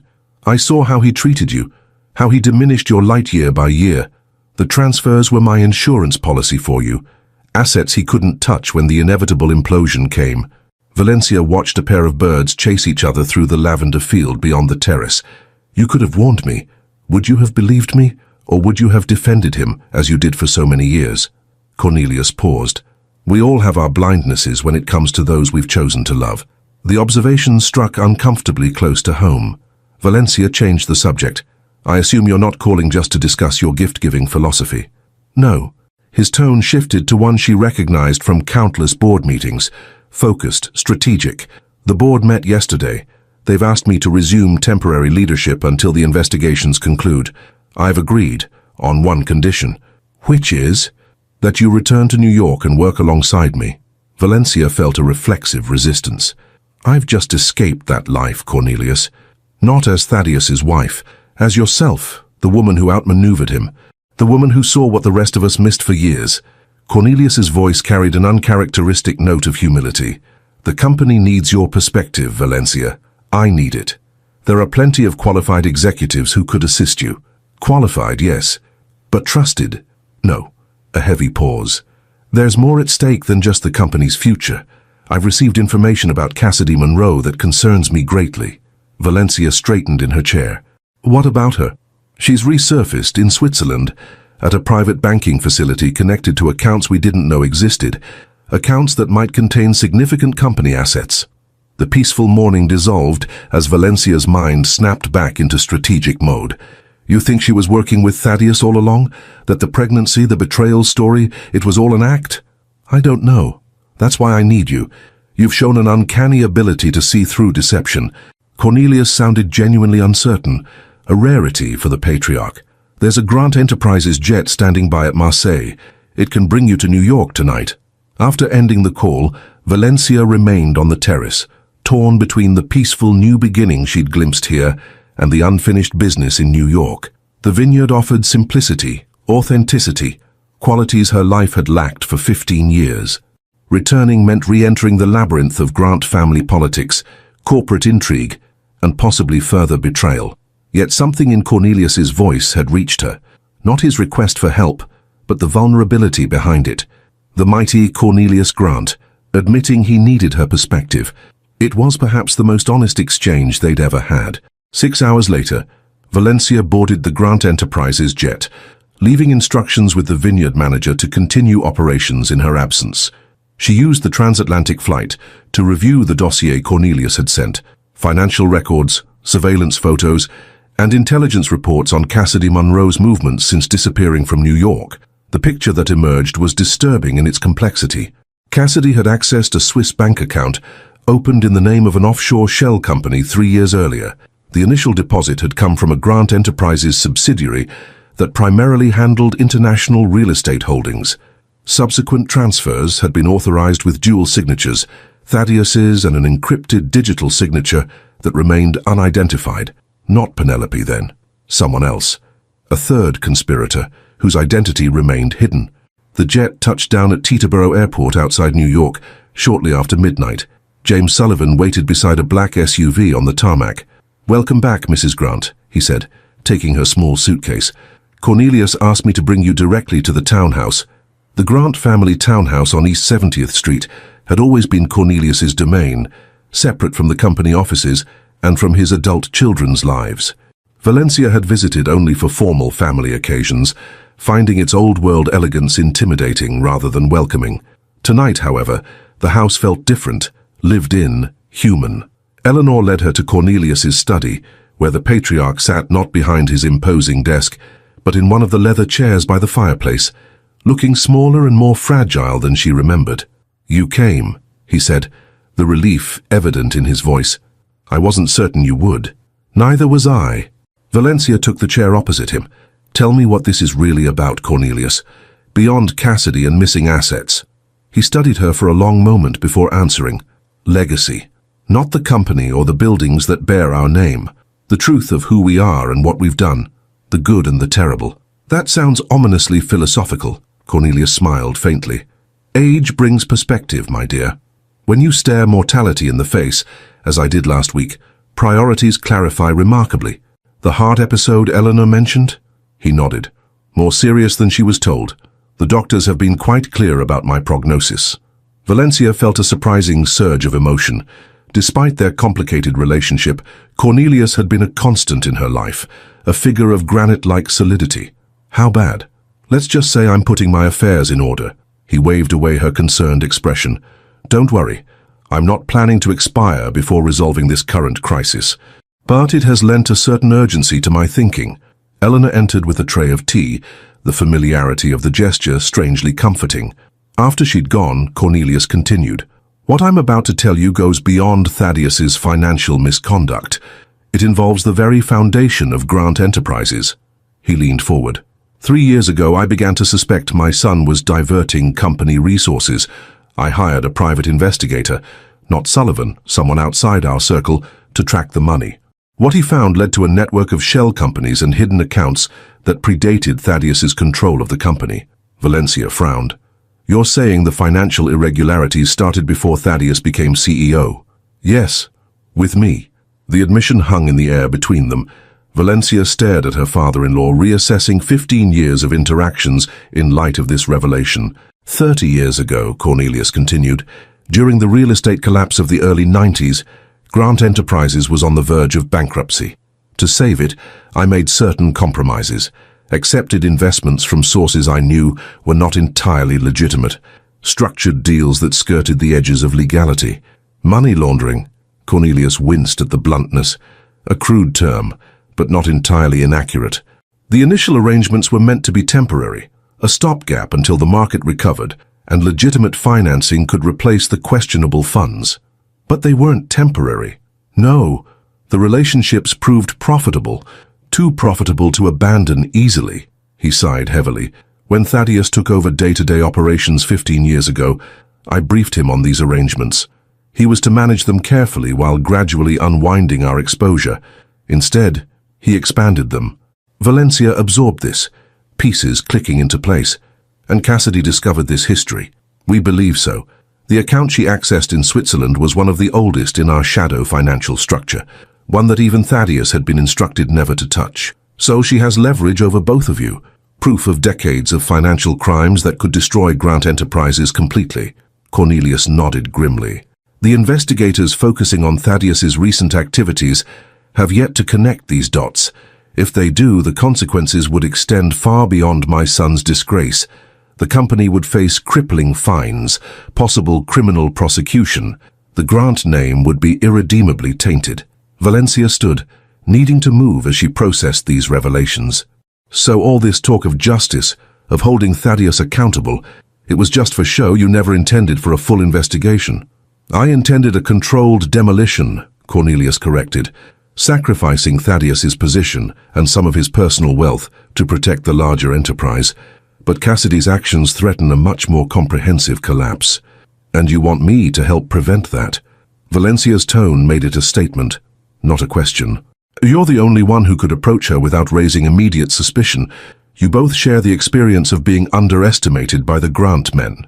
Cornelius's gaze was steady, unapologetic. And you've proven yourself remarkably adept at navigating treacherous waters. Valencia laughed without humor. So I've graduated from trophy wife to fixer. How flattering. No, to equal. Cornelius rose with effort, moving to his desk, where a folder waited. The ownership documents for Grant Enterprises have been restructured. 30% of the company now belongs to you outright. Not as Thaddeus's wife, not as my proxy, as Valencia Reyes in your own right.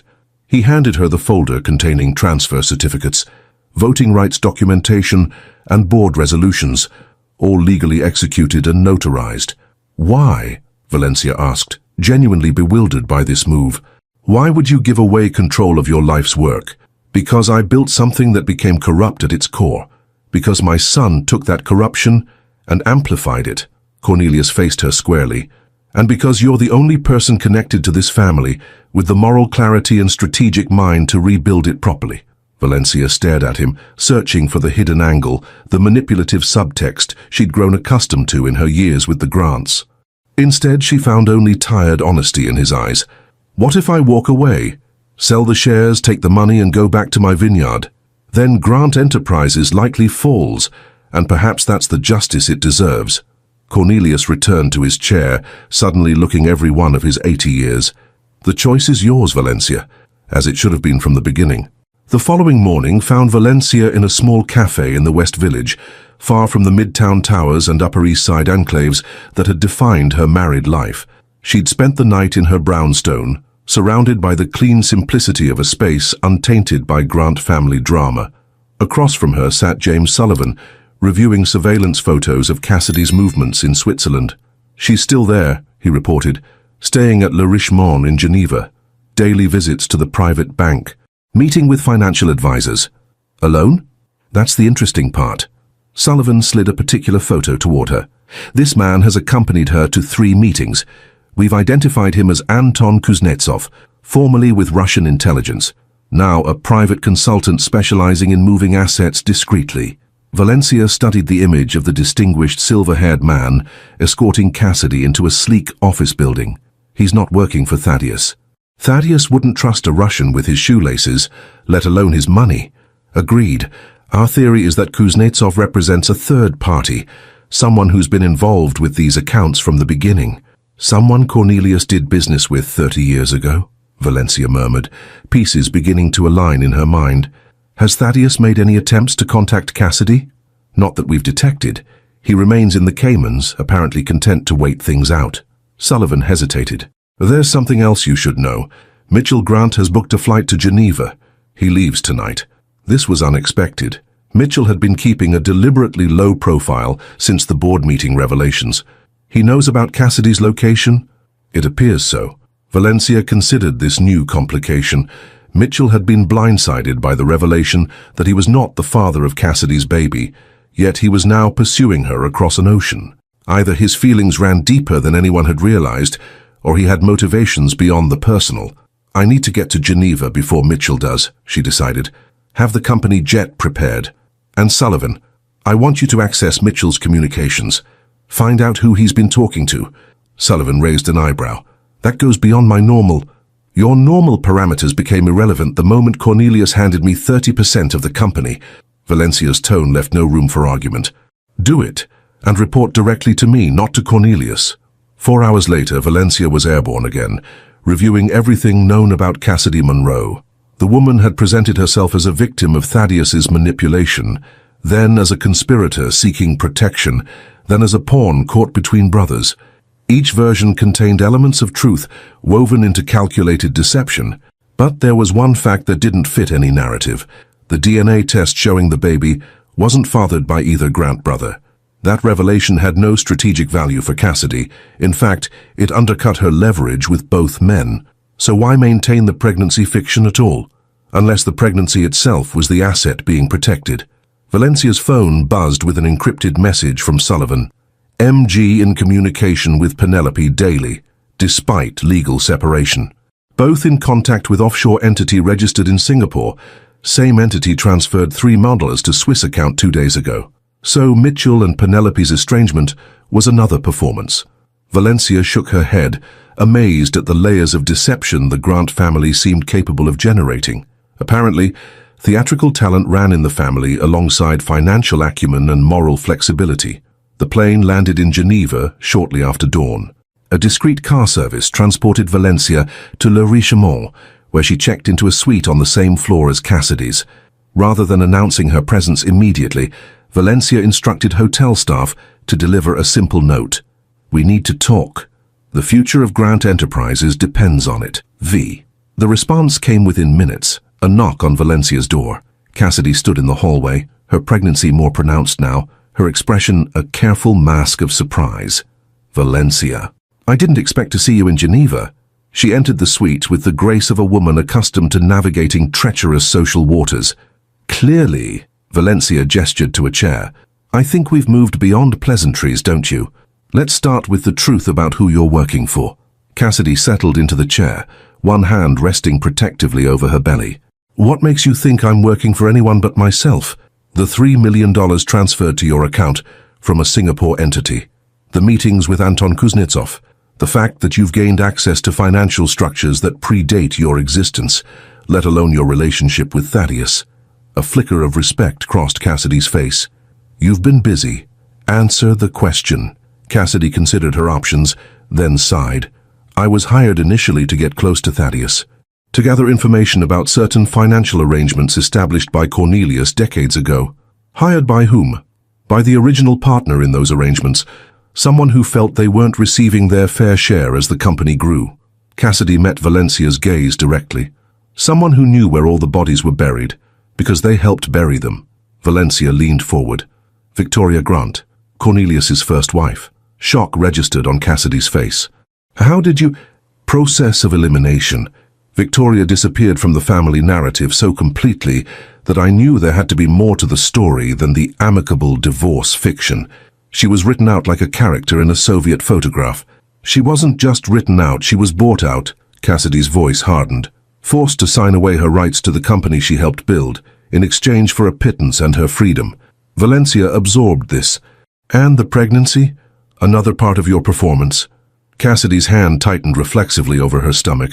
The baby is real. The father is neither Thaddeus nor Mitchell. That much is true. Then who? Valencia stopped as understanding dawned. The baby is Victoria's grandchild. That's why you're protecting the pregnancy so fiercely. It's a grant by blood, if not by name. Cassidy nodded slowly. Victoria's son from her second marriage. He doesn't know I'm here, or what I'm doing. Victoria arranged everything. The pieces aligned with disturbing clarity.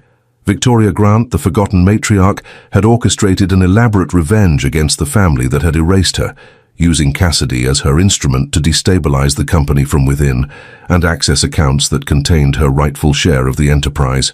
And now Mitchell is on his way here, Valencia said, working with Penelope despite their supposed estrangement. What's their angle in all this? They want what everyone wants, control. They think I have access to funds that could give them leverage against Cornelius. Cassidy smiled thinly. They're not wrong. And Thaddeus? Where does he fit now? Thaddeus is irrelevant. He was always the weakest link, arrogant enough to be manipulated, cruel enough to be isolated when the time came. Cassidy's expression revealed genuine disgust. Victoria knew his type, men who mistake inheritance for achievement. Valencia stood and moved to the window, gazing out at Lake Geneva sparkling in the morning sun. The view was postcard perfect, belying the tangled human drama unfolding within these elegant walls. What's your endgame, Cassidy? What does Victoria want? Recognition, restitution, her name restored to the company she helped build. Cassidy rose, her pregnancy making the movement slightly awkward. And protection for her grandchild's future. And if Grant Enterprises is destroyed in the process, if the investigations reveal decades of financial crimes. Cassidy's expression hardened. Victoria considers that an acceptable outcome. Cornelius destroyed her life once. Poetic justice if his life's work crumbles in return. A knock at the door interrupted them. Cassidy tensed, moving away from the window. Valencia checked the security peephole, then stepped back in surprise. It's Cornelius. That's impossible. He's in New York, Cassidy said, alarm evident in her voice. Valencia opened the door to find Cornelius Grant standing in the hallway, leaning on his cane, but looking remarkably energetic for a man his age who had supposedly been at death's door a week earlier. Hello, my dear, he said to Valencia. Then, looking past her to Cassidy, and Miss Monroe, how convenient to find you both together. He entered without waiting for an invitation, surveying the suite with the practiced eye of a man accustomed to assessing property values at a glance. Victoria always did prefer a lake view, he remarked casually. Some habits never change. Cassidy paled. How did you... Oh, please. Cornelius lowered himself into a chair with deliberate ease. Did you really think I wouldn't recognize my first wife's handiwork? Victoria always did favor elaborate schemes over direct confrontation. Valencia watched this exchange with growing realization. You knew all along. About Cassidy, about Victoria's involvement. Not from the beginning, Cornelius admitted. But I suspected something when Thaddeus first mentioned his brilliant new assistant, who seemed remarkably well-versed in complex financial structures. Too well-versed for someone her age with her resume. He turned to Cassidy. The pregnancy was a particularly inspired touch. Victoria's suggestion, I assume? She always did understand the power of a potential heir in family dynamics. Cassidy remained silent, her expression confirming his assumptions. What I don't understand, Valencia interjected, is why you played along. Why transfer control to me? Why the elaborate story about your health if you knew what was happening?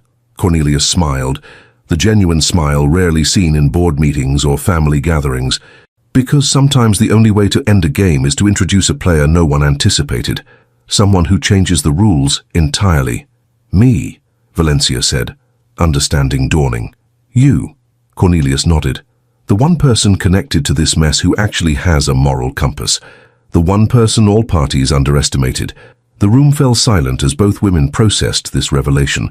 Cornelius Grant, master strategist to the end, had recognized the destruction Victoria was orchestrating and had countered not with direct opposition but by empowering the one person who might actually salvage something worthwhile from the wreckage. Cassidy recovered first. This doesn't change anything. Victoria has the evidence. The accounts are being transferred as we speak. Let them go, Valencia said quietly. Both Cornelius and Cassidy stared at her. The money, the properties, the assets hidden for decades. Let Victoria have them. Valencia moved to the center of the room, suddenly clear about her path forward. They were partly hers to begin with, from what you've both said. But the company itself, the legitimate business that employs thousands of people, that's worth saving. Valencia, Cornelius began. No, she cut him off with newfound authority. You gave me 30% of Grant Enterprises, Cornelius. That makes me the second largest shareholder after you, and I say we negotiate with Victoria, properly, fairly. Cassidy looked between them, calculating odds in real time. Victoria won't settle for less than full recognition of her role, her name restored to the company in some capacity. Grant Hayes Enterprises, Valencia suggested, incorporating Victoria's married name. A fresh start, with transparency about the company's origins. Victoria returns as chairwoman emeritus. You, Cassidy, are offered a legitimate role in the reorganized company. Your financial skills are genuine, whatever your original motives. And the investigations? The authorities are already deep into the company's records, Cassidy pointed out. We get ahead of it, Valencia said firmly. Full disclosure of past improprieties, negotiated settlements with regulatory authorities, restructuring of any compromised assets. Financial suicide, Cornelius muttered. Short-term pain for long-term survival, Valencia countered. The alternative is complete destruction when these investigations reach their natural conclusion. A tense silence filled the room as Cornelius and Cassidy considered this proposal. Finally, Cassidy spoke. I'll need to discuss this with Victoria directly. Of course, Valencia agreed, but there's one non-negotiable condition. Thaddeus, Mitchell, and Penelope are all removed permanently from any role in the company. Their shares purchased at fair market value, but their influence ended completely. Cornelius raised an eyebrow. You'd cut off both my sons. They've proven themselves unworthy of the legacy you and Victoria created, whatever its flaws. Valencia's tone was firm. The cycle of betrayal and counter-betrayal ends now. The old patriarch studied her for a long moment, then slowly nodded. Victoria will appreciate the irony at least. Both of us outlasting our children in the company hierarchy. If she agrees, Cassidy cautioned. She will, Cornelius said with surprising confidence. Victoria Hayes is many things, but foremost a businesswoman. This offers her the recognition she's always wanted, without the messy public destruction she's willing to settle for. As Cassidy left to contact Victoria, Valencia turned to Cornelius. You took a significant risk coming here. If Victoria had been less pragmatic, or if Cassidy had been less rational, then I would have lost everything. Cornelius shrugged. At my age, that's a risk worth taking to correct the mistakes of a lifetime. Valencia shook her head in amazement. You Grant are all the same. Everything's a game to be won, even potential ruin. Not you, Cornelius said quietly. You're different, which is why you're the future of this company if it has one. 3 days later, Valencia sat across from Victoria Hayes in a private dining room overlooking Lake Geneva. The former Mrs. Grant was a striking woman in her 70s, with sharp intelligence in her eyes and a regal bearing that reminded Valencia of certain European aristocrats she'd encountered during her modeling days. "So," Victoria said, sipping her wine appreciatively, "you're the woman who finally brought Thaddeus to his knees. I've looked forward to meeting you." "I didn't set out to destroy him," Valencia clarified. "I simply stopped enabling him. The most devastating move possible." Victoria smiled approvingly. "I underestimated you, we all did. A common mistake in the Grant orbit." They shared a moment of understanding, two women who had navigated the treacherous waters of the Grant family dynasty and emerged with their dignity intact. "The papers are being drawn up as we speak," Victoria said. "Grant Hayes Enterprises, a new chapter with acknowledgement of the past." "And Cassidy's role?" "Chief Risk Officer."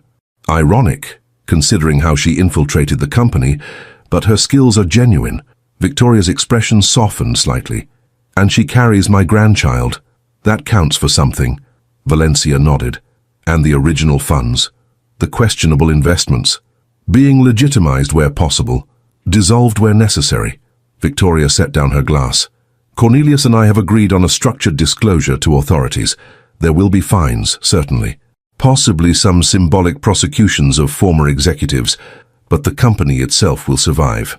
As their lunch concluded, Victoria fixed Valencia with an appraising look. "What about you? Where do you go from here?" Valencia thought of the vineyard in Provence, of the brownstone in the West Village, of the 30% stake in a company being reborn from the ashes of decades of deception. "Forward," she said simply. "On my own terms, for the first time in my life." Victoria nodded approvingly. "The only direction worth moving." She raised her glass in a final toast, "to women who refuse to be written out of the story." As Valencia's plane departed Geneva the next evening, she watched the Alps recede beneath her, their snow-capped peaks catching the last rays of sunset. Her phone contained dozens of messages, from Mitchell, desperate to understand what was happening, from Thaddeus, alternating between threats and attempts at reconciliation, from business associates sensing the seismic shifts in the Grant Empire and positioning themselves accordingly. She would answer them all in time, but for now, Valencia allowed herself a moment of quiet triumph. Not over Thaddeus specifically, or the Grant family generally, but over the version of herself that had accepted limitation and erasure for so long. The betrayal that had seemed like an ending had become instead the beginning of her true story. Valencia closed her eyes, feeling the plane banking gently eastward, carrying her toward a future of her own design. 1 year later, Valencia stood at the floor-to-ceiling windows of the Grant Hayes Enterprises executive suite, watching Manhattan glitter beneath a perfect October sky. The office, her office now, occupied the northeast corner of what had once been called Grant Tower, providing commanding views of the city she'd once navigated as an accessory to power rather than a power herself. The transformation of the company had been neither smooth nor painless. The financial press had feasted on the story for months, the estranged first wife returning after decades, the corruption exposed, the family schism laid bare for public consumption. Stock had plummeted initially, then stabilized as the new leadership team demonstrated transparency and a clear vision for the future. "Ms. Reyes, they're ready for you in the boardroom." Valencia turned from the window, smiling at her assistant. She had reclaimed her maiden name 6 months ago when the divorce was finalized, shedding the Grant surname as deliberately as she had shed the persona that accompanied it. "Thank you, Emma. I'll be right there." The boardroom had been redesigned along with the company's identity, the heavy mahogany replaced with lighter wood, the oppressive leather chairs exchanged for ergonomic alternatives. The artwork now featured contemporary pieces by emerging artists, rather than the hunting scenes and maritime paintings that had previously dominated. Around the table sat the company's new leadership, a blend of legacy executives who had proven their integrity during the transition and fresh talent recruited for their expertise and ethical reputations. Victoria Hayes occupied the chair at the far end, elegant in charcoal Armani, her silver hair cut in a sleek bob that emphasized her sharp features. Between them sat Cassidy Monroe Hayes, now 6 months into her role as Chief Risk Officer and 7 months into motherhood. The baby, a boy named Julian after Victoria's late father, was being raised with the Hayes name, though his heritage as Cornelius's great-grandson was acknowledged privately within the family circle. "Before we begin," Valencia said, taking her place at the head of the table, "I'd like to congratulate everyone on today's closing. The Montreal acquisition represents exactly the kind of strategic growth this company needs: ethical, sustainable, and forward-looking." Nods of appreciation circulated around the table. The acquisition had been Valencia's initiative, moving the company's portfolio away from its traditional focus on luxury real estate toward mixed-use developments with affordable housing components, a direction that would have been unthinkable under Thaddeus's leadership. The meeting proceeded efficiently, each department head reporting on quarterly results, challenges, and opportunities.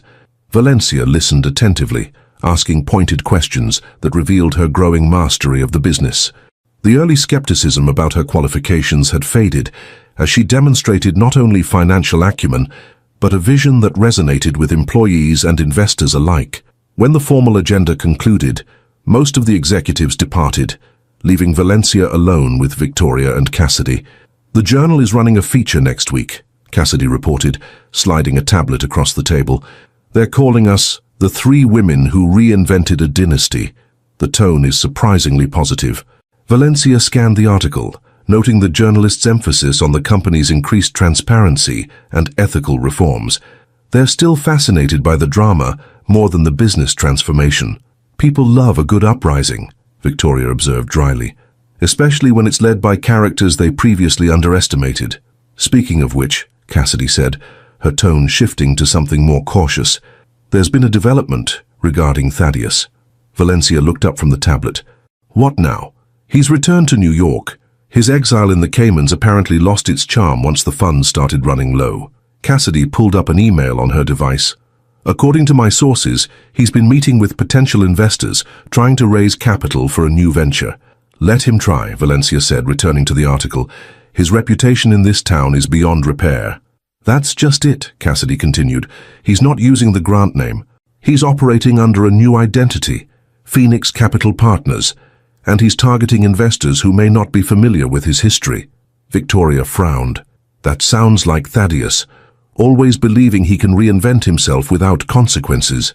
Valencia considered this information, surprised by her own emotional response.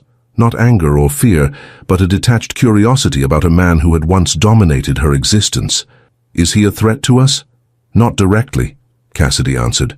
"But he's been approaching some of our smaller development partners, trying to establish himself as a competitor in spaces where we've been making inroads." "Of course he is," Valencia murmured. It was exactly like Thaddeus to position himself in opposition to her success, to attempt to undermine what she had built from the ashes of his failure. "Should we intervene?" Victoria asked. "A few well-placed calls could disrupt his fundraising efforts." Valencia considered the question carefully. A year ago, she might have embraced the opportunity for further retribution. Now she found the prospect oddly unappealing. "No," she decided. "We focus on our path forward. Thaddeus can navigate his own consequences." After Victoria and Cassidy departed, Valencia returned to her office, pausing to examine the single personal photograph she kept on her otherwise minimalist desk, an image of the Provence vineyard at sunset, its rows of vines stretching toward distant hills. She had managed to visit twice in the past year, brief escapes from the intensity of rebuilding Grant Hayes Enterprises. Her assistant's voice came through the intercom. "Ms. Reyes, Mr. Grant is here to see you." Valencia tensed momentarily, before remembering that Mr. Grant no longer automatically meant Thaddeus. "Send him in, Emma." Cornelius entered, moving more slowly than he once had, but still carrying himself with the dignity of a man who had built an empire. At 81, he had formally retired from daily operations, serving now as chairman emeritus alongside Victoria, a ceremonial arrangement that acknowledged their joint contributions while limiting their actual power.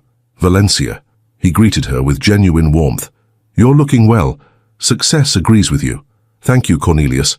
She gestured to the sitting area near the windows. "What brings you here today? I thought you and Margaret were in Maine." He settled into a chair with a slight grimace that betrayed his age. "We were. The autumn colors are magnificent, but I received some news that I felt should be delivered in person." Valencia's mind immediately went to Thaddeus. Is this about Phoenix Capital Partners? Cornelius looked surprised. You know about that already? Your intelligence network is impressive. Cassidy keeps tabs on potential competitive threats. Valencia sat opposite him. Is there more I should know? It's not just Thaddeus, Cornelius said, his expression grave.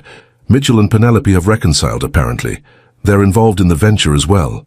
This was unexpected. Mitchell had maintained a low profile since the collapse of the original company structure, living quietly on family money while pursuing vague consulting work. Penelope had faced more serious consequences for her role in the financial misdeeds, narrowly avoiding criminal charges through a cooperation agreement. The Grant brothers reunited in opposition to us. Valencia shook her head. Some patterns never change.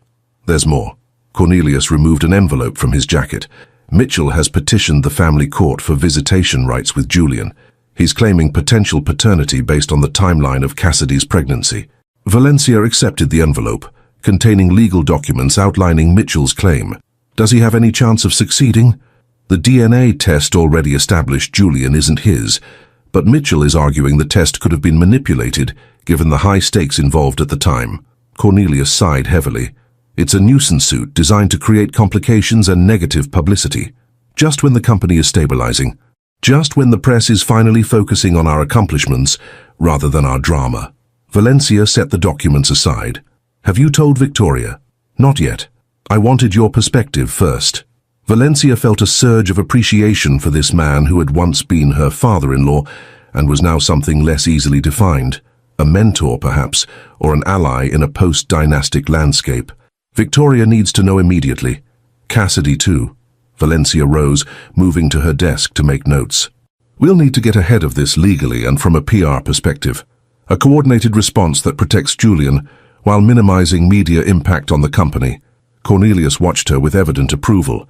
You've become quite the strategist. I learned from the best. Not always positive lessons, but educational nonetheless. She looked up from her notes. Why are they doing this now? What's the endgame? Leverage, Cornelius answered simply. They've lost their positions, their influence, much of their wealth. This is an attempt to force negotiation, perhaps a settlement that would fund their new venture in exchange for going away quietly. Valencia absorbed this analysis, recognizing its probable accuracy. The Grant brothers had been raised to view everything as a transaction, everyone as either an asset or an obstacle. Even a child, especially a Grant child, would be seen as a chess piece in their game of restoration. They're underestimating Victoria if they think she'll negotiate over her grandson, Valencia observed. They're underestimating all three of you. Cornelius smiled faintly. Still, after Cornelius departed, Valencia cleared her schedule for the remainder of the day. This new challenge required careful consideration, not just as a business threat, but as a potential reopening of wounds that had begun to heal. She walked the 30 blocks to her brownstone in the West Village, using the time to process her thoughts. The neighborhood offered a welcome contrast to Midtown's corporate intensity, intimate streets lined with trees beginning to display autumn colors, independent shops rather than luxury chains, a human scale that felt increasingly precious in a city dominated by super towers and mega developments. The brownstone had evolved over the past year, gradually filling with carefully chosen pieces that reflected Valencia's emerging identity. Gone were the sterile designer furnishings of her life with Thaddeus, replaced by items selected for personal meaning rather than status. Artwork from emerging creators she believed in, furniture chosen for comfort rather than pedigree, books that would have been considered too intellectual or obscure for display in her former life. Valencia prepared tea and carried it to her small garden at the back of the house. The urban oasis had become her thinking space, its enclosure of green a reminder that growth could happen in unlikely places given the right conditions. Her phone rang. Victoria. Cornelius just left my apartment, Victoria said without preamble. Is it true? Mitchell is trying to claim rights to Julian? He's filed initial paperwork. Nothing formal yet. Valencia kept her voice calm, sensing Victoria's barely contained fury. It's a negotiating tactic, nothing more. Negotiating what? My grandson isn't for sale. Victoria's voice carried the steel that had made her a formidable businesswoman even before her recent return to prominence. I won't allow Julian to become a pawn in their grubby attempt at resurrection. Neither will I, Valencia assured her. But we need to be strategic about our response. A long pause followed before Victoria spoke again, her voice controlled once more. "You're right, of course. Cassidy is distraught, as you can imagine.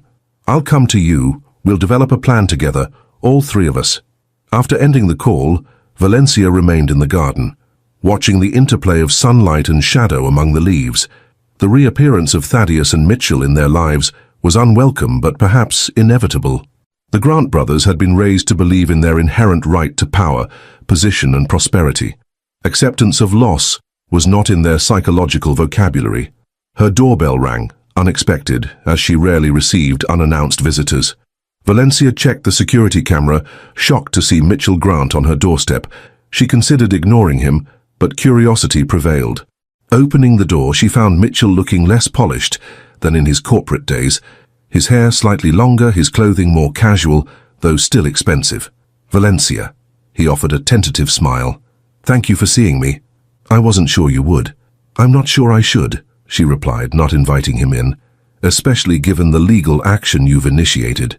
Mitchell's expression faltered.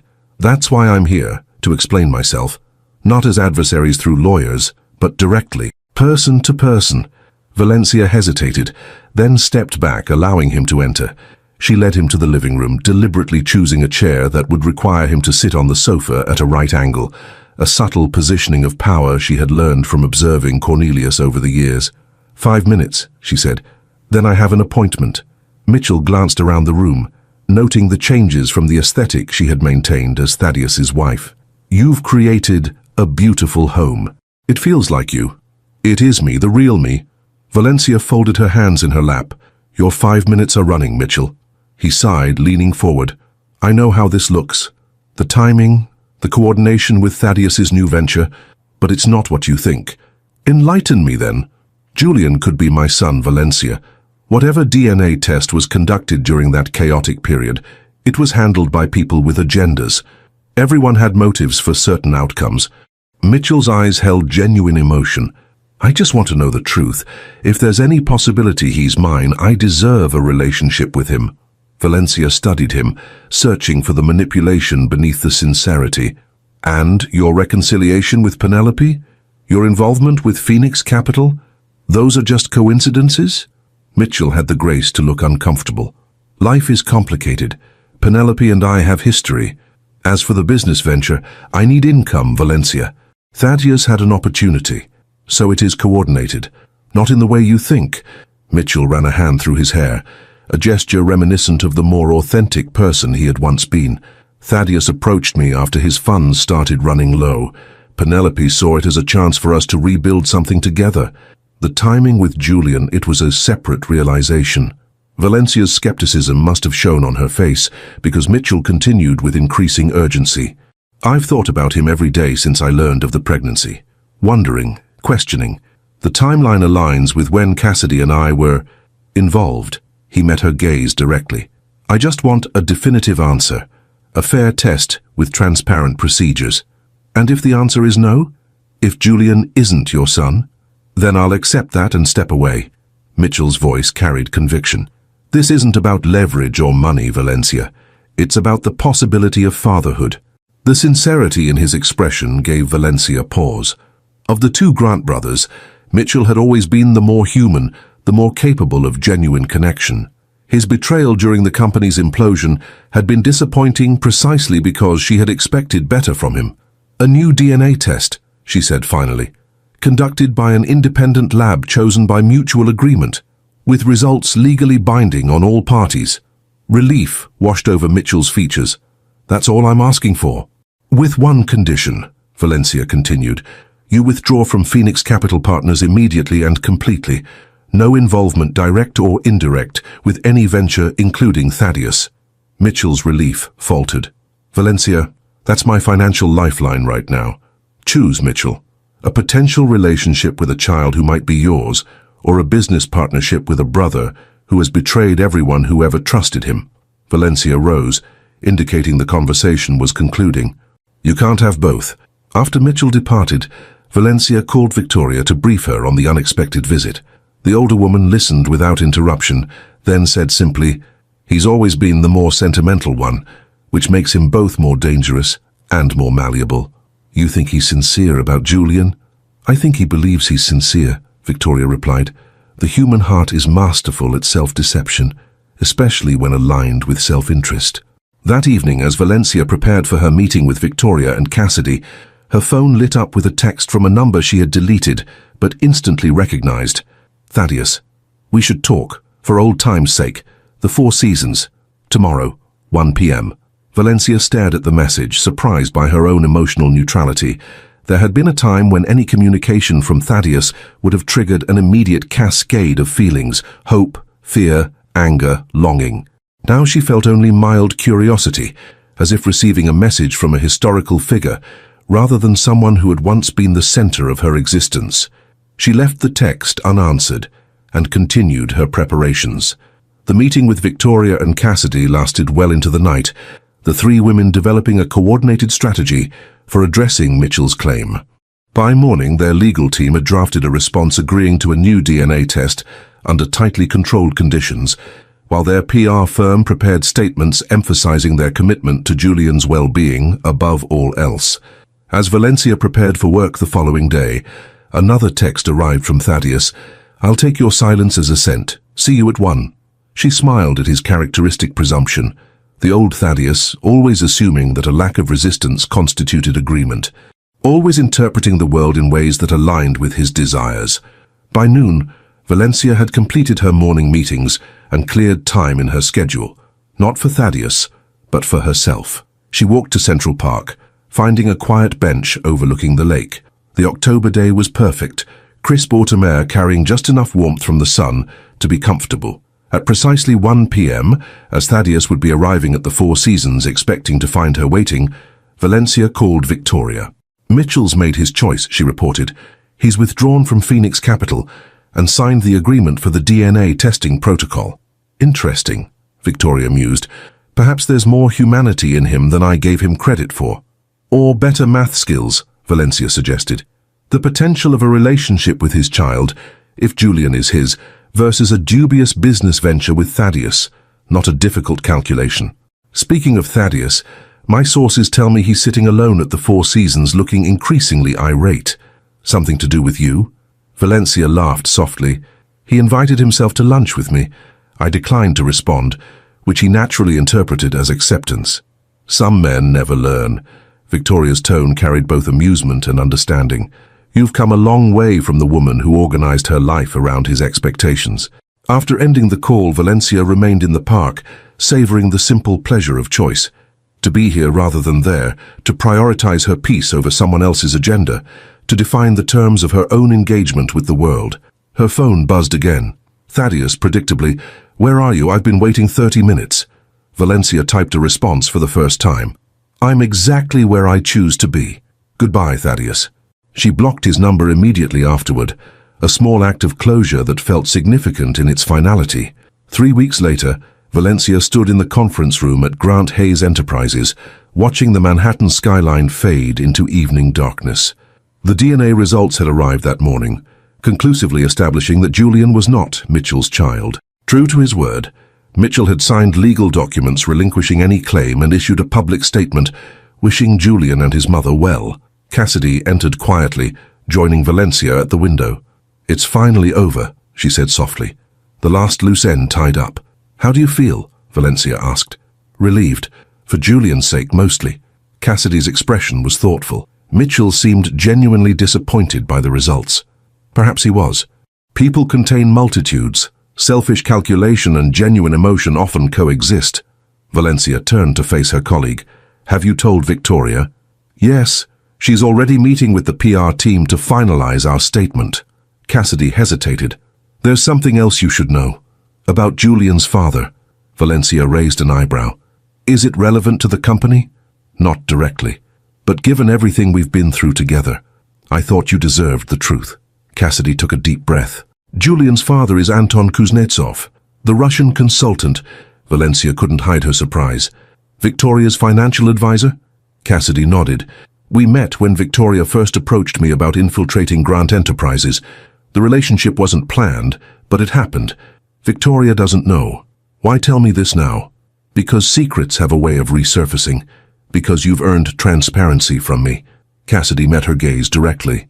And because I'm leaving New York. Anton has asked me to join him in Geneva, permanently. Valencia absorbed this unexpected development. What about your position here?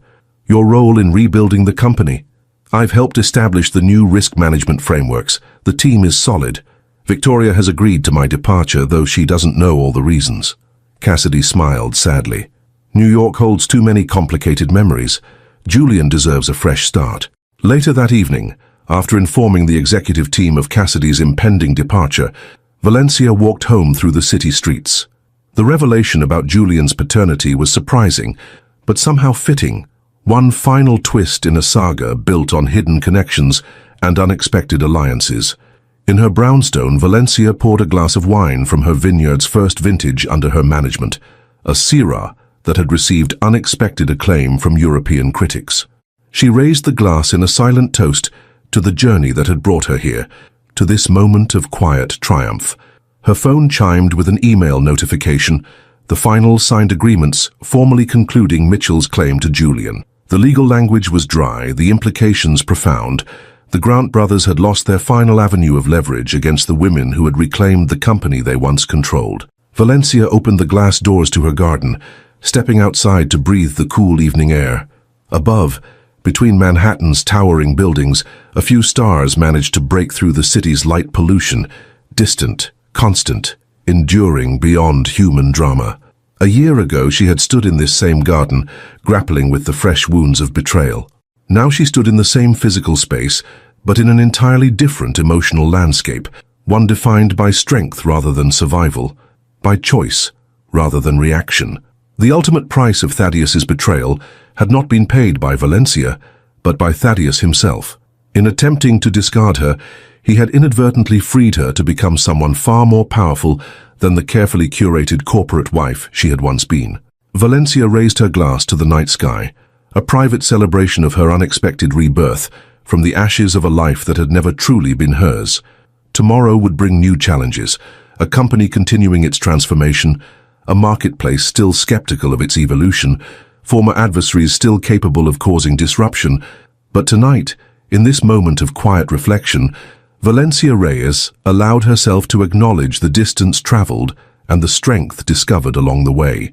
She had entered the Grant family as an accessory and emerged as an architect of its future, not because of the Grant name, but despite it, not through inheritance or marriage, but through resilience, intelligence, and the courage to redefine herself when everything familiar had been stripped away.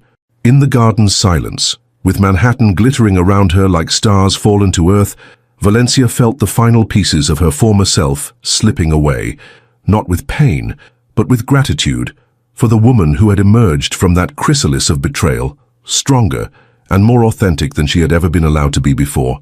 The price had been high, but the reward, her true self, finally unleashed, had proven immeasurably greater. 5 years later, Valencia stood on the terrace of her Provence vineyard, watching the golden light of late afternoon transform rows of vines into ribbons of emerald and amber. The harvest had concluded the previous week, the most successful yet under her stewardship, and the first fermentations were already promising exceptional quality. "Ms. Reyes," her assistant called from the doorway, "your 3 o'clock virtual board meeting begins in 10 minutes. "Thank you, Claire. I'll be right in." Valencia lingered a moment longer, inhaling the complex perfume of earth, fruit, and autumn air. These stolen moments had become precious as her life balanced between two worlds, the vineyard that nourished her soul and the corporation that channeled her intellect and ambition. In the estate's modernized office, Valencia settled before the large screen where faces from New York would soon appear. The room blended old and new, stone walls and exposed beams coexisting with state-of-the-art technology, much like Valencia herself had integrated her past and present into something entirely her own. The screen illuminated, revealing the Grant Hayes Enterprises boardroom. Victoria Hayes, now in her 80s but still formidable, occupied the chair at the head of the table. Around her sat the executive team that had successfully guided the company through its transformation from family dynasty to modern corporate entity, with ethical governance at its core. "Valencia," Victoria greeted her with genuine warmth. "How's the harvest?" "Exceptional. The winemaker is predicting our best vintage yet." Valencia smiled. But I suspect we're not here to discuss Sira. Indeed not. Victoria's expression shifted to business mode. The acquisition offer from Meridian Global has been formalized. The numbers are significant. The proposed acquisition had been circling for months. A well-respected international conglomerate seeking to add Grant Hayes Enterprises to its portfolio. The offer represented validation of the company's successful reinvention and would deliver extraordinary returns to shareholders. The board is divided, reported Harrison Chen, who had succeeded Valencia as CEO when she scaled back to vice chair 2 years earlier. The financial case is compelling, but concerns about corporate culture and legacy remain. We've built something remarkable from the ashes, added Sophia Williams, chief counsel.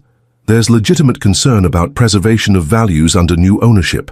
Valencia listened to the discussion, noting the passion with which these professionals, none with the Grant or Hayes name, defended the company's identity.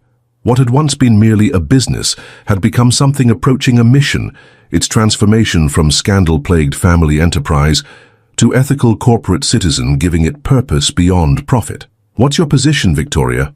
Valencia asked when the initial reports concluded. The elegant octogenarian considered her response carefully. "I find myself in an unexpected position. 5 years ago, I would have evaluated this solely on financial terms. Now," she gestured around the table, "I find myself concerned with legacy in a different sense. Not family name, but values, principles." Valencia nodded, understanding completely. "And what would Julian say?" At the mention of her great-grandson, Victoria's expression softened. The boy, now 6, spent summers with his great-grandmother in New York, and the school year with Cassidy and Anton in Geneva, an arrangement that had proven surprisingly beneficial for all involved. Julian asked if the people who want to buy us are good people. Exactly the right question, wouldn't you say? Victoria's eyes twinkled. From the mouths of babes. The meeting continued with detailed discussion of terms, conditions, and potential compromises that might address cultural concerns. Valencia participated fully while observing the confident, principled team navigating complex ethical and financial terrain with remarkable skill. This, perhaps more than stock price or market position, represented the true success of their reinvention. 2 hours later, as the meeting concluded with agreement to continue negotiations while seeking stronger cultural protections, Valencia stepped outside again. Twilight had fallen, transforming the landscape into soft purples and deep blues. Her phone chimed with a text from Harrison. "Whatever we decide, your legacy is secure. You showed us how to rebuild with integrity." The message touched her unexpectedly. Legacy had never been her goal.